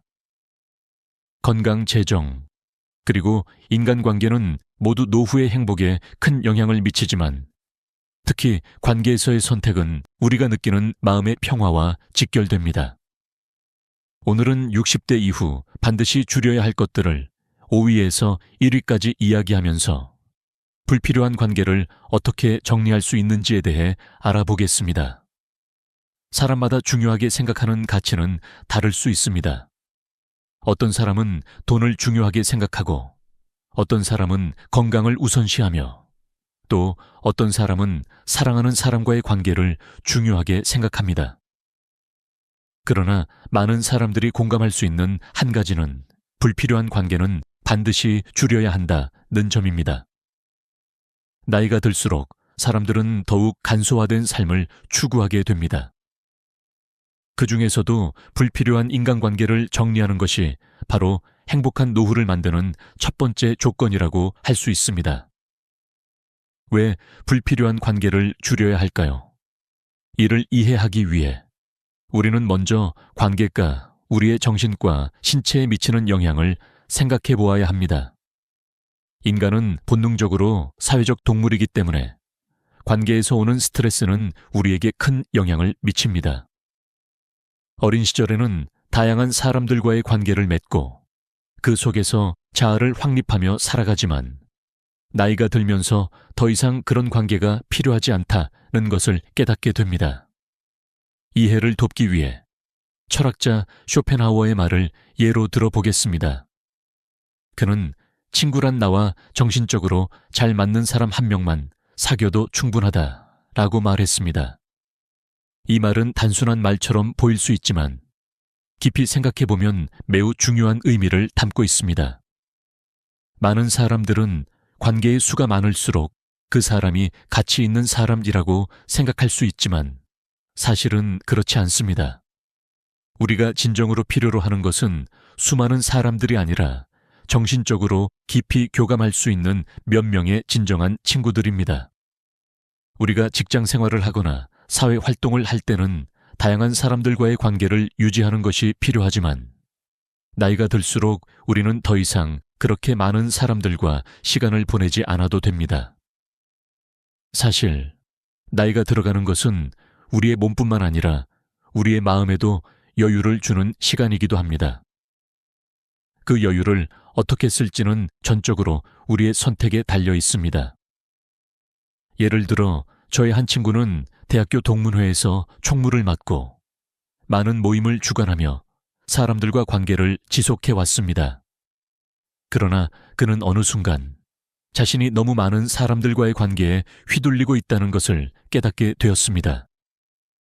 그 친구는 오랜 고민 끝에 불필요한 연락을 끊고 자신에게 진정으로 소중한 몇몇 사람들과만 깊은 관계를 유지하기로 결심했습니다. 그리고 그 후로 그는 정신적인 안정감과 마음의 평화를 느끼기 시작했습니다. 이제 그는 더 이상 많은 사람들과 시간을 보내지 않고 오히려 자신에게 중요한 사람들과의 시간을 더욱 소중히 여깁니다. 이처럼 나이가 들수록 우리는 인간관계의 질을 중시해야 합니다. 더 이상 사람들과의 관계 수를 채우는 것이 중요한 것이 아니라 몇 명의 진정한 친구들과 깊은 관계를 유지하는 것이 행복한 노후를 만드는 핵심이라고 할 수 있습니다.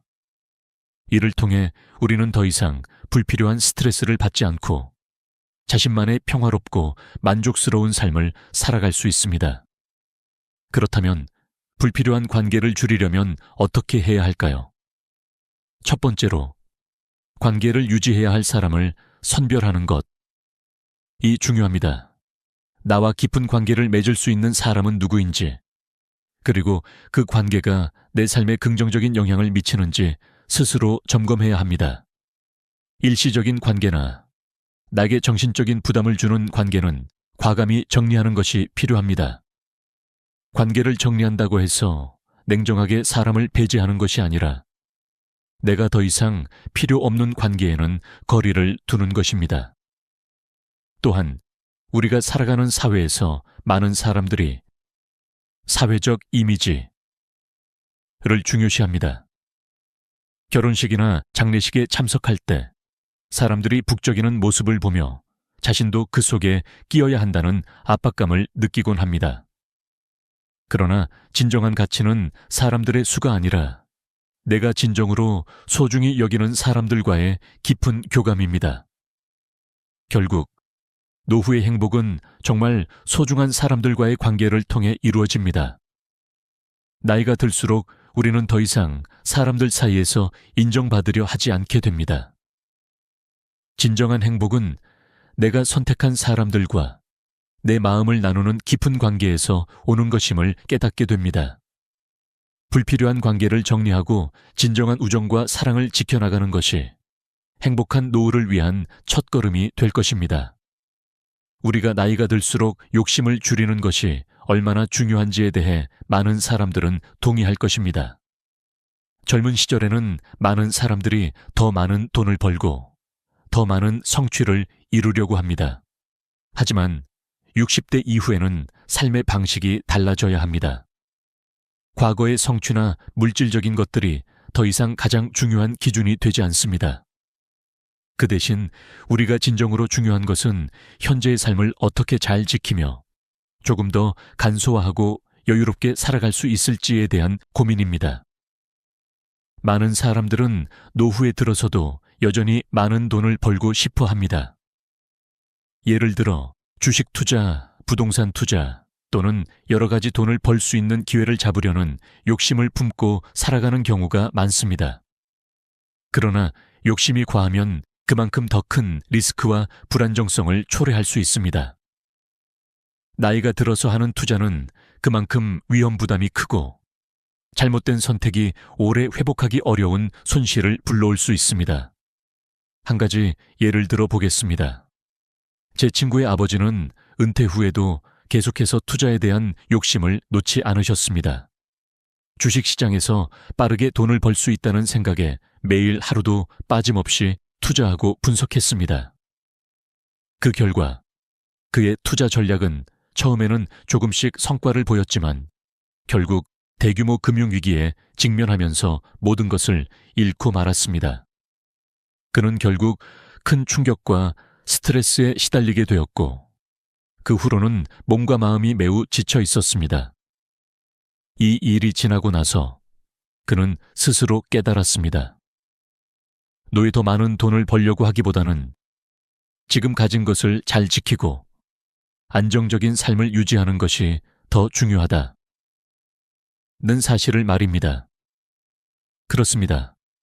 나이가 들수록 더 많은 욕심을 쫓는 것보다는 현재 가지고 있는 것을 잘 지키는 것이 중요합니다. 경제적 안정성과 심리적인 평온을 우선시하는 것이 바로 행복한 노후를 위한 중요한 요소입니다. 그렇다면 우리가 어떻게 이런 욕심을 줄이고 삶을 더 간소화할 수 있을까요? 첫 번째로 안정적인 수입원을 찾는 것이 중요합니다. 많은 사람들이 은퇴 후에는 더 이상 일을 하지 않거나 경제적인 안정성이 흔들리기 때문에 스트레스를 받습니다. 하지만 은퇴 후에도 일정한 수입을 얻을 수 있는 방법을 찾는다면 그만큼 마음의 여유도 생기고 더 이상 돈에 대한 걱정에서 벗어날 수 있습니다. 예를 들어 연금이나 안정적인 부동산 투자는 비교적 안정적인 수입원을 제공할 수 있습니다. 두 번째로 욕심을 줄이는 중요한 방법은 작은 기쁨에 감사하는 마음을 가지는 것입니다. 많은 사람들이 삶의 작은 기쁨을 놓치고 더 큰 목표를 향해 달려갑니다. 하지만 나이가 들수록 중요한 것은 작은 일에서 행복을 찾는 것입니다. 예를 들어 아침에 커피 한 잔을 마시며 하루를 시작하는 것, 가족과 함께 조용한 시간을 보내는 것, 마당에서 꽃을 돌보는 것과 같은 작은 행복이 결국에는 더 큰 만족감을 줍니다. 세 번째로 욕심을 줄이고 간소화하는 방법은 불필요한 소비를 줄이는 것입니다. 우리는 많은 물건들을 사고 집안에 쌓여가는 물건들을 정리하지 않고 살아가곤 합니다. 하지만 물건이 많을수록 그만큼 관리해야 할 것이 많아지고 우리의 정신적인 부담이 커집니다. 나이가 들수록 소유물보다는 경험과 추억이 더 중요한 자산이 됩니다. 그렇기 때문에 필요 없는 물건을 버리고 더 중요한 것들에 집중하는 것이 중요합니다. 그리고 너무 많은 물질적 욕망을 추구하기보다는 내면의 성장과 마음의 평화를 추구하는 삶을 살아가야 합니다. 예를 들어 명상이나 독서, 자연과의 교감은 우리의 마음을 편안하게 하고 삶의 깊이를 더해주는 중요한 활동들입니다. 이와 같은 방식으로 우리는 점차 욕심을 줄여가며 더 단순하고 평화로운 삶을 살아갈 수 있습니다. 욕심을 줄이기 위해서는 자신의 내면을 돌아보며 진정으로 중요한 것이 무엇인지 깨닫는 과정이 필요합니다. 적당히 살아가자는 마음가짐이 바로 우리가 노후에 더 행복하고 평화롭게 살 수 있는 비결입니다. 여러분도 한번 생각해 보세요. 지금까지 추구해온 욕망들 중에서 정말 중요한 것이 무엇인지, 그리고 그 욕망을 줄이고 나면 얻을 수 있는 평화와 여유가 무엇인지 고민해 보세요. 그때가 되면 여러분은 더 이상 물질적 욕망에 끌려다니지 않고 진정으로 의미 있는 삶을 살아갈 수 있게 될 것입니다. 나이가 들어가면서 우리의 몸은 더 이상 젊었을 때처럼 빠르게 회복되지 않습니다. 그래서 우리는 더 신경 써야 할 부분들이 많아지죠. 그 중에서도 탄수화물 섭취를 줄이는 것은 노후 건강을 지키는데 중요한 역할을 합니다. 나이가 들수록 몸의 신진대사가 느려지고 소화 기능이 떨어지며 체중 증가나 만성 질환에 걸릴 위험이 커지기 때문에 식습관에 신경을 써야 합니다. 왜 탄수화물을 줄여야 할까요? 먼저, 탄수화물은 우리 몸에서 에너지원으로 사용되지만 그 과잉 섭취는 혈당 수치를 급격히 높여 당뇨병, 심혈관 질환, 비만 등을 일으킬 수 있습니다. 특히 노년기에 접어들면서 과도한 탄수화물 섭취는 신체에 더 큰 부담을 주기 때문에 섭취량을 적절히 조절하는 것이 필요합니다. 한 예로 한국의 노인층에서 흔히 발생하는 질병 중 하나는 당뇨병입니다. 당뇨병은 탄수화물을 많이 섭취할 경우 혈당이 급격히 상승하면서 발생하는 질환으로 만약 제대로 관리하지 않으면 여러 가지 합병증을 일으킬 수 있습니다. 최근의 연구에 따르면 탄수화물을 과다하게 섭취하는 노인들이 특히 당뇨병에 걸릴 확률이 높다고 밝혀졌습니다. 그리고 한 연구에 의하면 식이섬유가 풍부한 저탄수화물 식단이 당뇨병 예방과 관리를 돕는 데 효과적이라고 합니다. 그렇다면 탄수화물을 어떻게 줄여야 할까요? 첫 번째로 정제된 탄수화물, 흰쌀, 흰 밀가루 등을 줄이는 것이 중요합니다. 정제된 탄수화물은 소화가 빠르고 혈당을 급격히 올리기 때문에 피하는 것이 좋습니다. 대신 통곡물이나 채소를 섭취하는 것이 좋습니다. 예를 들어 현미, 보리, 퀴노아 같은 통곡물은 식이섬유가 풍부해 소화가 느리고 혈당 상승을 완만하게 합니다. 두 번째로 과일과 채소를 많이 섭취하는 것입니다. 과일과 채소는 저칼로리이면서 영양소가 풍부하고 비타민과 미네랄을 많이 포함하고 있어 노년기의 건강을 유지하는 데 필수적입니다. 특히 녹색 채소, 브로콜리, 시금치, 당근 등은 항산화 성분이 풍부하여 노화 방지에도 큰 도움이 됩니다. 세 번째로 단백질 섭취를 증가시키는 것입니다. 나이가 들수록 근육량이 감소하는데 이를 방지하기 위해서는 충분한 단백질 섭취가 필요합니다. 닭고기, 생선, 두부, 콩류 등을 통해 충분한 단백질을 섭취할 수 있습니다.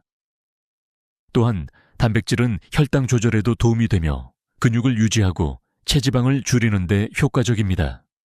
예를 들어 저희 어머니는 탄수화물을 많이 섭취하시던 분이셨습니다. 그 후 당뇨가 걱정되기 시작하면서 식습관을 바꾸기로 결심하셨습니다. 그녀는 흰쌀밥 대신 현미밥을 먹고 과일과 채소를 더 많이 섭취하기 시작했습니다. 그리고 매일 단백질 섭취를 늘리기 위해 닭가슴살, 생선 등을 자주 드시게 되었습니다. 그 결과 혈당 수치가 안정적이었고 체중도 서서히 감소하며 건강한 생활을 유지할 수 있었습니다. 이처럼 탄수화물 섭취를 줄이고 건강한 식단을 유지하는 것은 노후의 건강을 지키는 중요한 방법입니다. 하지만 식이 변화는 급격하게 하지 말고 점진적으로 섭취량을 줄여가면서 몸에 맞는 식습관을 만들어가는 것이 중요합니다. 너무 많은 변화를 한꺼번에 시도하면 몸이 거부할 수 있기 때문에 작은 변화부터 시작하는 것이 좋습니다. 식습관을 바꾸는 것이 어려울 수도 있지만 꾸준히 실천하고 건강한 음식을 선택하는 습관이 여러분의 건강을 지키는 가장 좋은 방법이 될 것입니다. 나이가 들어서도 건강한 몸을 유지하기 위해서는 지금부터라도 식습관에 신경을 써야 합니다. 따라서 탄수화물을 줄이는 것은 나이 들수록 더욱 중요한 일이며 이는 단순히 체중 관리뿐만 아니라 당뇨, 심혈관 질환, 노화 방지에 큰 도움이 됩니다. 지금부터라도 조금씩 탄수화물을 줄여가며 더 건강한 식습관을 만들어가는 것이 바로 행복한 노후를 위한 첫걸음입니다. 나이가 들수록 우리 몸의 변화에 맞춰 정신적인 건강도 중요하게 고려해야 합니다. 정신 건강은 단순히 기분이 좋거나 나쁘다는 것을 넘어서 우리 삶의 질에 지대한 영향을 미치는 중요한 요소입니다. 우리가 나이가 들면서 정신적으로 건강하게 지내기 위한 방법은 무엇일까요? 그것은 바로 긍정적인 태도와 마음가짐을 유지하는 것입니다. 긍정적인 태도는 삶의 질을 높이고 사회적 관계를 개선하며 신체 건강에도 좋은 영향을 미칩니다. 특히 노년기의 정신 건강을 지키는 데 있어 긍정적인 사고방식은 매우 중요한 역할을 합니다. 긍정적인 사고는 스트레스를 줄이고 우울증을 예방하는 데 도움이 되며 삶에 대한 만족도를 높여줍니다.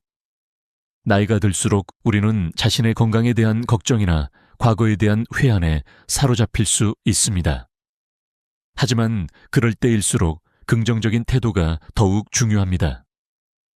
우리의 사고방식에 따라 노후의 삶이 얼마나 만족스러울지가 결정되기 때문입니다. 긍정적인 태도를 유지하는 방법은 여러 가지가 있습니다. 우선 감사하는 마음을 가지는 것이 첫 번째입니다. 하루하루의 작은 기쁨에 감사하는 마음을 가지면 삶에 대한 만족도가 높아집니다. 예를 들어 햇살 좋은 날, 잠시 산책을 하며 느끼는 기쁨, 가족과 함께하는 저녁 시간 등은 모두 소소하지만 중요한 행복의 순간입니다. 이런 순간들을 인식하고 감사하는 태도는 우리 마음에 긍정적인 에너지를 불어넣습니다. 또한 마음을 열고 사람들과의 소통을 지속하는 것도 중요합니다. 나이가 들면 사람들과의 관계가 줄어들 수 있지만 사회적 고립은 정신 건강에 매우 해롭습니다. 그러므로 가족과의 교류, 친구들과의 소셜 활동은 정신적인 건강을 지키는 데 큰 도움이 됩니다. 예를 들어 취미 활동을 함께 할 수 있는 친구나 동료들과의 만남은 기분 전환을 돕고 사회적 소속감을 느끼게 합니다. 봉사활동이나 동호회 참여도 좋은 방법입니다. 이러한 활동들은 긍정적인 감정을 불러일으키며 삶에 대한 새로운 목표를 제공합니다. 운동도 정신 건강을 유지하는 데 중요한 역할을 합니다. 신체 활동은 뇌에서 엔돌핀을 분비시켜 행복감을 느끼게 하고 스트레스와 불안을 줄이는 데 효과적입니다. 특히 걷기, 요가, 가벼운 스트레칭과 같은 운동은 몸과 마음을 동시에 건강하게 유지할 수 있는 좋은 방법입니다. 제가 아는 한 분은 매일 아침마다 가까운 공원에서 30분간 걷기를 합니다. 그분은 걸을 때마다 자연의 아름다움에 감사하며 마음을 가다듬고 걷고 나면 더욱 기분이 좋아지고 활력을 되찾는다고 합니다. 또한 명상이나 호흡 운동은 스트레스를 완화하고 정신적인 평화를 찾는 데 매우 효과적입니다. 하루에 몇 분이라도 고요한 시간을 가지며 명상을 하거나 깊게 숨을 쉬는 것만으로도 마음이 안정되고 일상에서 겪는 스트레스를 감소시킬 수 있습니다. 가장 중요한 점은 변화를 받아들이는 것, 예림입니다. 나이가 들면 몸과 마음에서 변화가 생기기 마련입니다. 처음에는 불편하고 어색할 수 있지만 그 변화를 인정하고 받아들이는 것이 긍정적인 태도를 유지하는 첫걸음입니다. 어떤 상황에서도 긍정적인 면을 찾아내려고 노력하고 그에 대해 감사하는 마음을 가지면 더 나은 마음 상태를 유지할 수 있습니다. 예를 들어 퇴직 후 자유로운 시간을 가지게 되어 그동안 미뤄왔던 취미 생활을 시작할 수 있게 되었다면 이는 긍정적으로 받아들일 수 있는 변화입니다. 자기 자신을 사랑하는 것도 중요한 부분입니다. 많은 사람들이 나이가 들면서 자기 자신을 돌보는 것에 소홀해지기 쉽습니다. 그러나 자기 자신을 아끼고 돌보는 태도가 바로 정신 건강의 기본이 됩니다. 자기 사랑은 자존감을 높이고 내면의 평화를 유지하는 데 중요한 역할을 합니다. 자신에게 좋은 말과 격려를 아끼지 않고 자신을 칭찬하며 살아가는 것은 긍정적인 사고방식을 유지하는 데 큰 도움이 됩니다. 마지막으로 인생의 의미와 목적을 찾는 것도 매우 중요합니다. 노후의 삶에서 의미를 찾고 새로운 목표를 설정하는 것은 우리에게 동기부여를 줄 뿐만 아니라 삶의 만족도를 높이는 데 매우 중요한 요소입니다. 예를 들어 배우지 않았던 새로운 언어를 배우거나 여행을 가서 새로운 문화를 경험하는 것, 좋아하는 책을 읽고 글을 쓰는 것 등은 모두 새로운 목적을 찾고 의미 있는 삶을 살기 위한 좋은 방법들입니다. 이처럼 긍정적인 태도와 사고방식은 노후의 삶에 많은 변화를 가져올 수 있습니다. 삶에 대한 감사한 마음과 작은 기쁨을 찾고 사람들과의 관계를 유지하며 꾸준히 신체 활동을 하고 자기 자신을 사랑하는 태도를 가진다면 우리는 더 행복하고 건강한 노후를 보낼 수 있을 것입니다. 따라서 긍정적인 마음가짐은 노후의 삶을 더 풍요롭고 행복하게 만들어주는 핵심 요소입니다. 마음을 열고 삶의 변화를 받아들이며 하루하루에 감사하며 살다 보면 정신적으로도 건강하고 만족스러운 노후를 보낼 수 있을 것입니다. 나이가 들수록 대화에서 말이 많아지는 경향이 있습니다. 우리는 삶의 경험이 쌓여갈수록 자신이 알고 있는 것들을 다른 사람들에게 알려주고 싶어 합니다. 하지만 나이가 들수록 말보다 중요한 것은 듣는 것입니다. 우리는 종종 말을 많이 하며 자신의 경험과 생각을 표현하려 합니다. 그러나 정말 중요한 것은 남의 이야기를 경청하는 것입니다. 특히 나이가 들수록 다른 사람들의 이야기를 잘 듣는 것이 정신 건강과 사회적 관계를 유지하는 데 매우 중요합니다.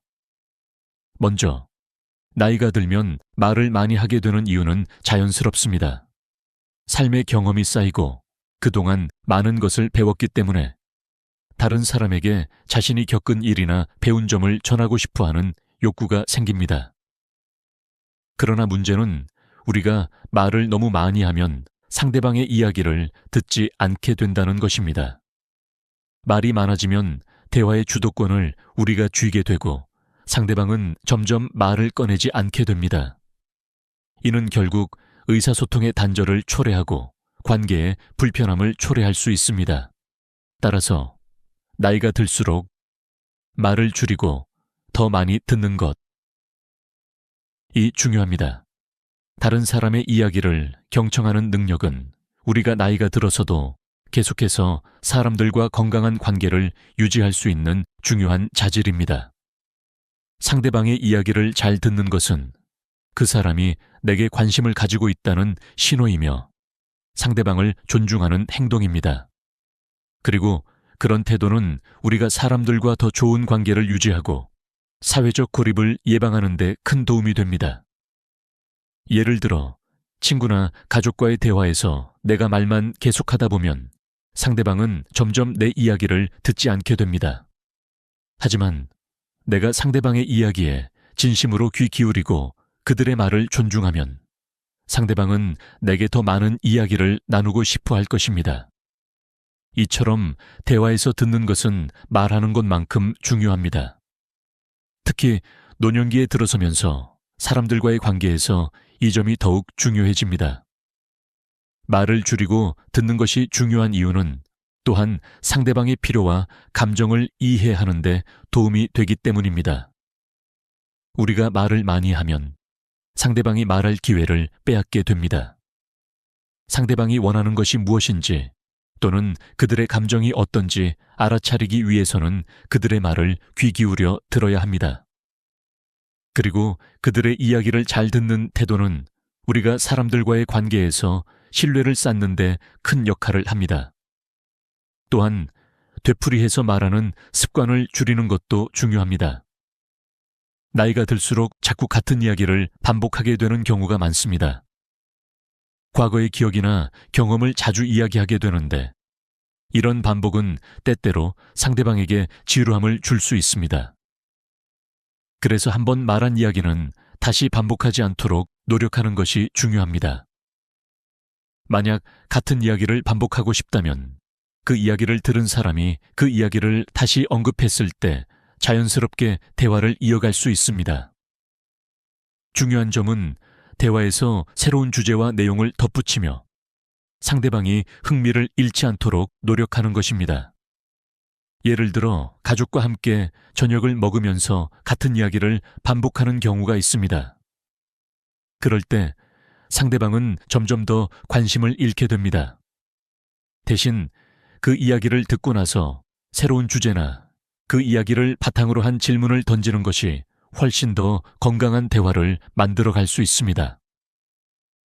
그 이야기를 들으니 생각난 건데 예전에 우리가 같이 갔던 여행에서 이 일이 있었던 것 같아. 또는 그때 그 사람의 반응이 정말 인상적이었지. 이런 식으로 대화를 확장하면 대화가 활기차고 상대방이 더 많은 이야기를 나누고 싶어 하게 됩니다. 푸념을 줄이는 것도 중요합니다. 나이가 들면 자연스럽게 건강 문제나 경제적 어려움에 대해 많이 푸념하게 됩니다.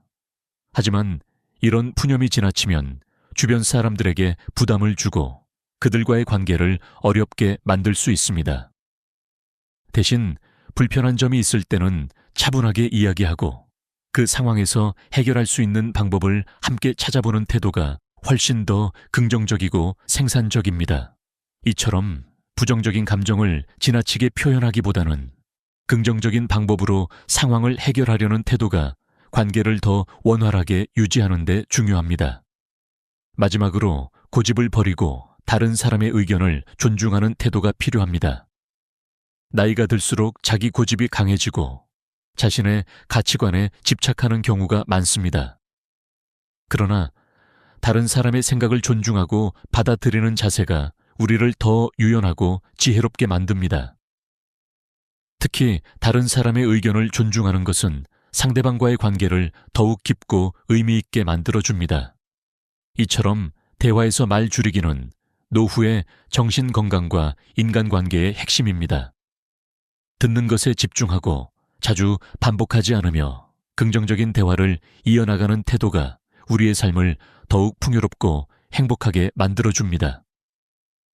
대화를 통해 상대방과의 관계를 깊게 하고 자신의 마음을 열며 나아가면 더 나은 노후를 맞이할 수 있을 것입니다. 나이가 들면서 우리는 점점 더 많이 앉아있게 됩니다. 이는 대부분 신체 활동의 부족과 직결되며 건강에 여러 가지 부정적인 영향을 미칠 수 있습니다. 특히 오래 앉아있는 시간이 늘어나면 우리의 근육이 약해지고 혈액순환이 느려지며 체중 증가와 만성질환에 걸릴 위험이 커집니다. 따라서 신체 활동을 꾸준히 유지하는 것과 앉아있는 시간을 줄이는 것은 노후를 건강하게 보내는데 필수적입니다. 1. 앉아있는 시간이 건강에 미치는 영향. 앉아있는 시간이 길어지면 여러 건강 문제가 발생할 수 있습니다. 가장 큰 문제는 심혈관 질환입니다. 세계보건기구 WHO에 따르면 하루 18시간 이상 앉아있는 사람은 심혈관 질환에 걸릴 위험이 40% 증가한다고 합니다. 앉아서 보내는 시간이 길어지면 혈액순환이 저하되고 심장에 부담을 주기 때문에 심혈관 질환의 위험을 높입니다. 또한 체중 증가와 당뇨병의 발생 확률도 함께 상승합니다. 이러한 질병들은 운동 부족과 불규칙한 생활 습관에서 비롯되며 나이가 들수록 그 위험은 더욱 커집니다. 2. 운동 부족을 해결하는 방법. 우리는 나이가 들수록 운동에 대한 필요성을 더 많이 느껴야 합니다. 운동은 체력 유지뿐만 아니라 정신 건강에도 큰 도움이 됩니다. 매일 30분에서 1시간 정도의 신체 활동을 한다면 심장 건강과 체중 관리, 혈당 조절에 큰 도움이 됩니다. 그러나 많은 사람들이 나이가 들면서 운동을 꺼려하는 경향이 있습니다. 몸이 무겁고 피곤해져서 운동을 하지 않게 되는 경우가 많습니다. 하지만 꾸준한 운동이야말로 건강한 노후를 위한 가장 중요한 열쇠입니다. 운동은 반드시 헬스장에 가거나 고강도의 운동을 해야 하는 것이 아닙니다. 걷기와 스트레칭, 가벼운 요가와 자전거 타기 등 일상에서 쉽게 할 수 있는 운동들이 많습니다. 예를 들어 매일 아침에 가벼운 스트레칭을 하거나 점심 후 30분간 산책을 하는 것만으로도 건강에 큰 도움이 됩니다. 실제로 90세 이상의 장수 노인들을 조사한 연구에서는 그들이 매일 조금씩이라도 운동을 하며 생활했음을 발견했습니다. 이러한 운동 습관은 활동적인 노후를 만드는 데 중요한 역할을 합니다. 또한 자신이 즐길 수 있는 운동을 찾는 것이 중요합니다. 예를 들어 댄스나 가벼운 요가는 나이가 들어서도 꾸준히 할 수 있는 운동입니다. 제가 아는 한 분은 매일 아침마다 음악에 맞춰 댄스를 합니다. 그분은 댄스를 하면서 체중도 관리하고 스트레스도 해소하며 매일 즐겁게 하루를 시작한다고 합니다. 이처럼 운동을 즐기며 지속할 수 있는 방법을 찾는 것이 중요합니다. 3. 앉아있는 시간을 줄이는 방법. 앉아있는 시간이 길어지면 몸에 부정적인 영향을 미친다는 것을 이미 알고 있습니다. 그럼에도 불구하고 많은 사람들이 하루 종일 앉아서 일을 하거나 TV를 보면서 시간을 보냅니다. 이러한 습관을 바꾸는 것이 건강한 노후를 위한 첫 걸음입니다. 앉아있는 시간을 줄이기 위해서는 하루 중 자주 일어나서 스트레칭을 하거나 걸어 다니는 습관을 들이는 것이 중요합니다. 예를 들어 1시간에 한 번씩 일어나서 5분 정도 걸어 다니거나 스트레칭을 해보세요. 또한 짧은 거리라도 걸어 다니는 습관을 기르는 것도 매우 효과적입니다. 자동차를 타고 다니기보다 가까운 거리에서는 걸어 다니거나 계단을 이용하는 것이 건강에 큰 도움이 됩니다. 하루 중 앉아서 보내는 시간이 많다면 오후나 저녁에는 가볍게 산책을 하거나 집에서 간단한 운동을 하는 것을 시도해 보세요. 작은 변화가 건강을 지키는 큰 차이를 만들 수 있습니다. 4. 앉아있는 시간을 줄이기 위한 구체적인 방법. 우리는 하루 중 많은 시간을 앉아서 보내지만 앉아있는 시간을 줄이기 위한 실천 가능한 방법들이 있습니다. 예를 들어 집에서 일하는 경우에는 서서 일할 수 있는 책상을 사용하는 것도 좋은 방법입니다. 서서 일하는 것이 장시간 앉아서 일하는 것보다 건강에 훨씬 더 좋습니다. 또한 운동을 하지 않더라도 하루에 몇 번씩 일어나서 가벼운 스트레칭을 한다면 혈액순환을 촉진하고 피로를 해소하는 데 도움이 됩니다.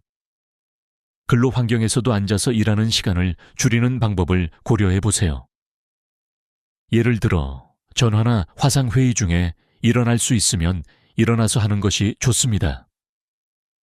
정리정돈을 할 때 잠시 일어나서 청소를 하거나 정리하는 것도 좋은 방법입니다. 이렇게 앉아있는 시간을 분산시키면 하루 종일 활동량을 늘릴 수 있습니다. 5. 건강한 노후를 위한 실천. 결국 건강한 노후를 위한 중요한 요소는 운동과 신체 활동입니다. 나이가 들수록 운동을 통해 몸의 기능을 유지하고 신체적으로 활발하게 움직이는 습관을 들이는 것이 필요합니다. 앉아있는 시간을 줄이고 작은 운동을 꾸준히 실천하는 것이 바로 건강한 노후를 위한 첫 번째 단계입니다. 건강한 몸을 유지하면서 행복한 마음을 가지고 나이 들 수 있는 방법은 운동과 신체 활동을 통해 가능합니다. 지금부터라도 운동을 시작하고 앉아있는 시간을 줄이는 습관을 기르는 것이 노후를 건강하고 즐겁게 만드는 길입니다. 여러분의 건강한 노후를 위해 지금부터라도 조금씩 변화를 시작해 보세요.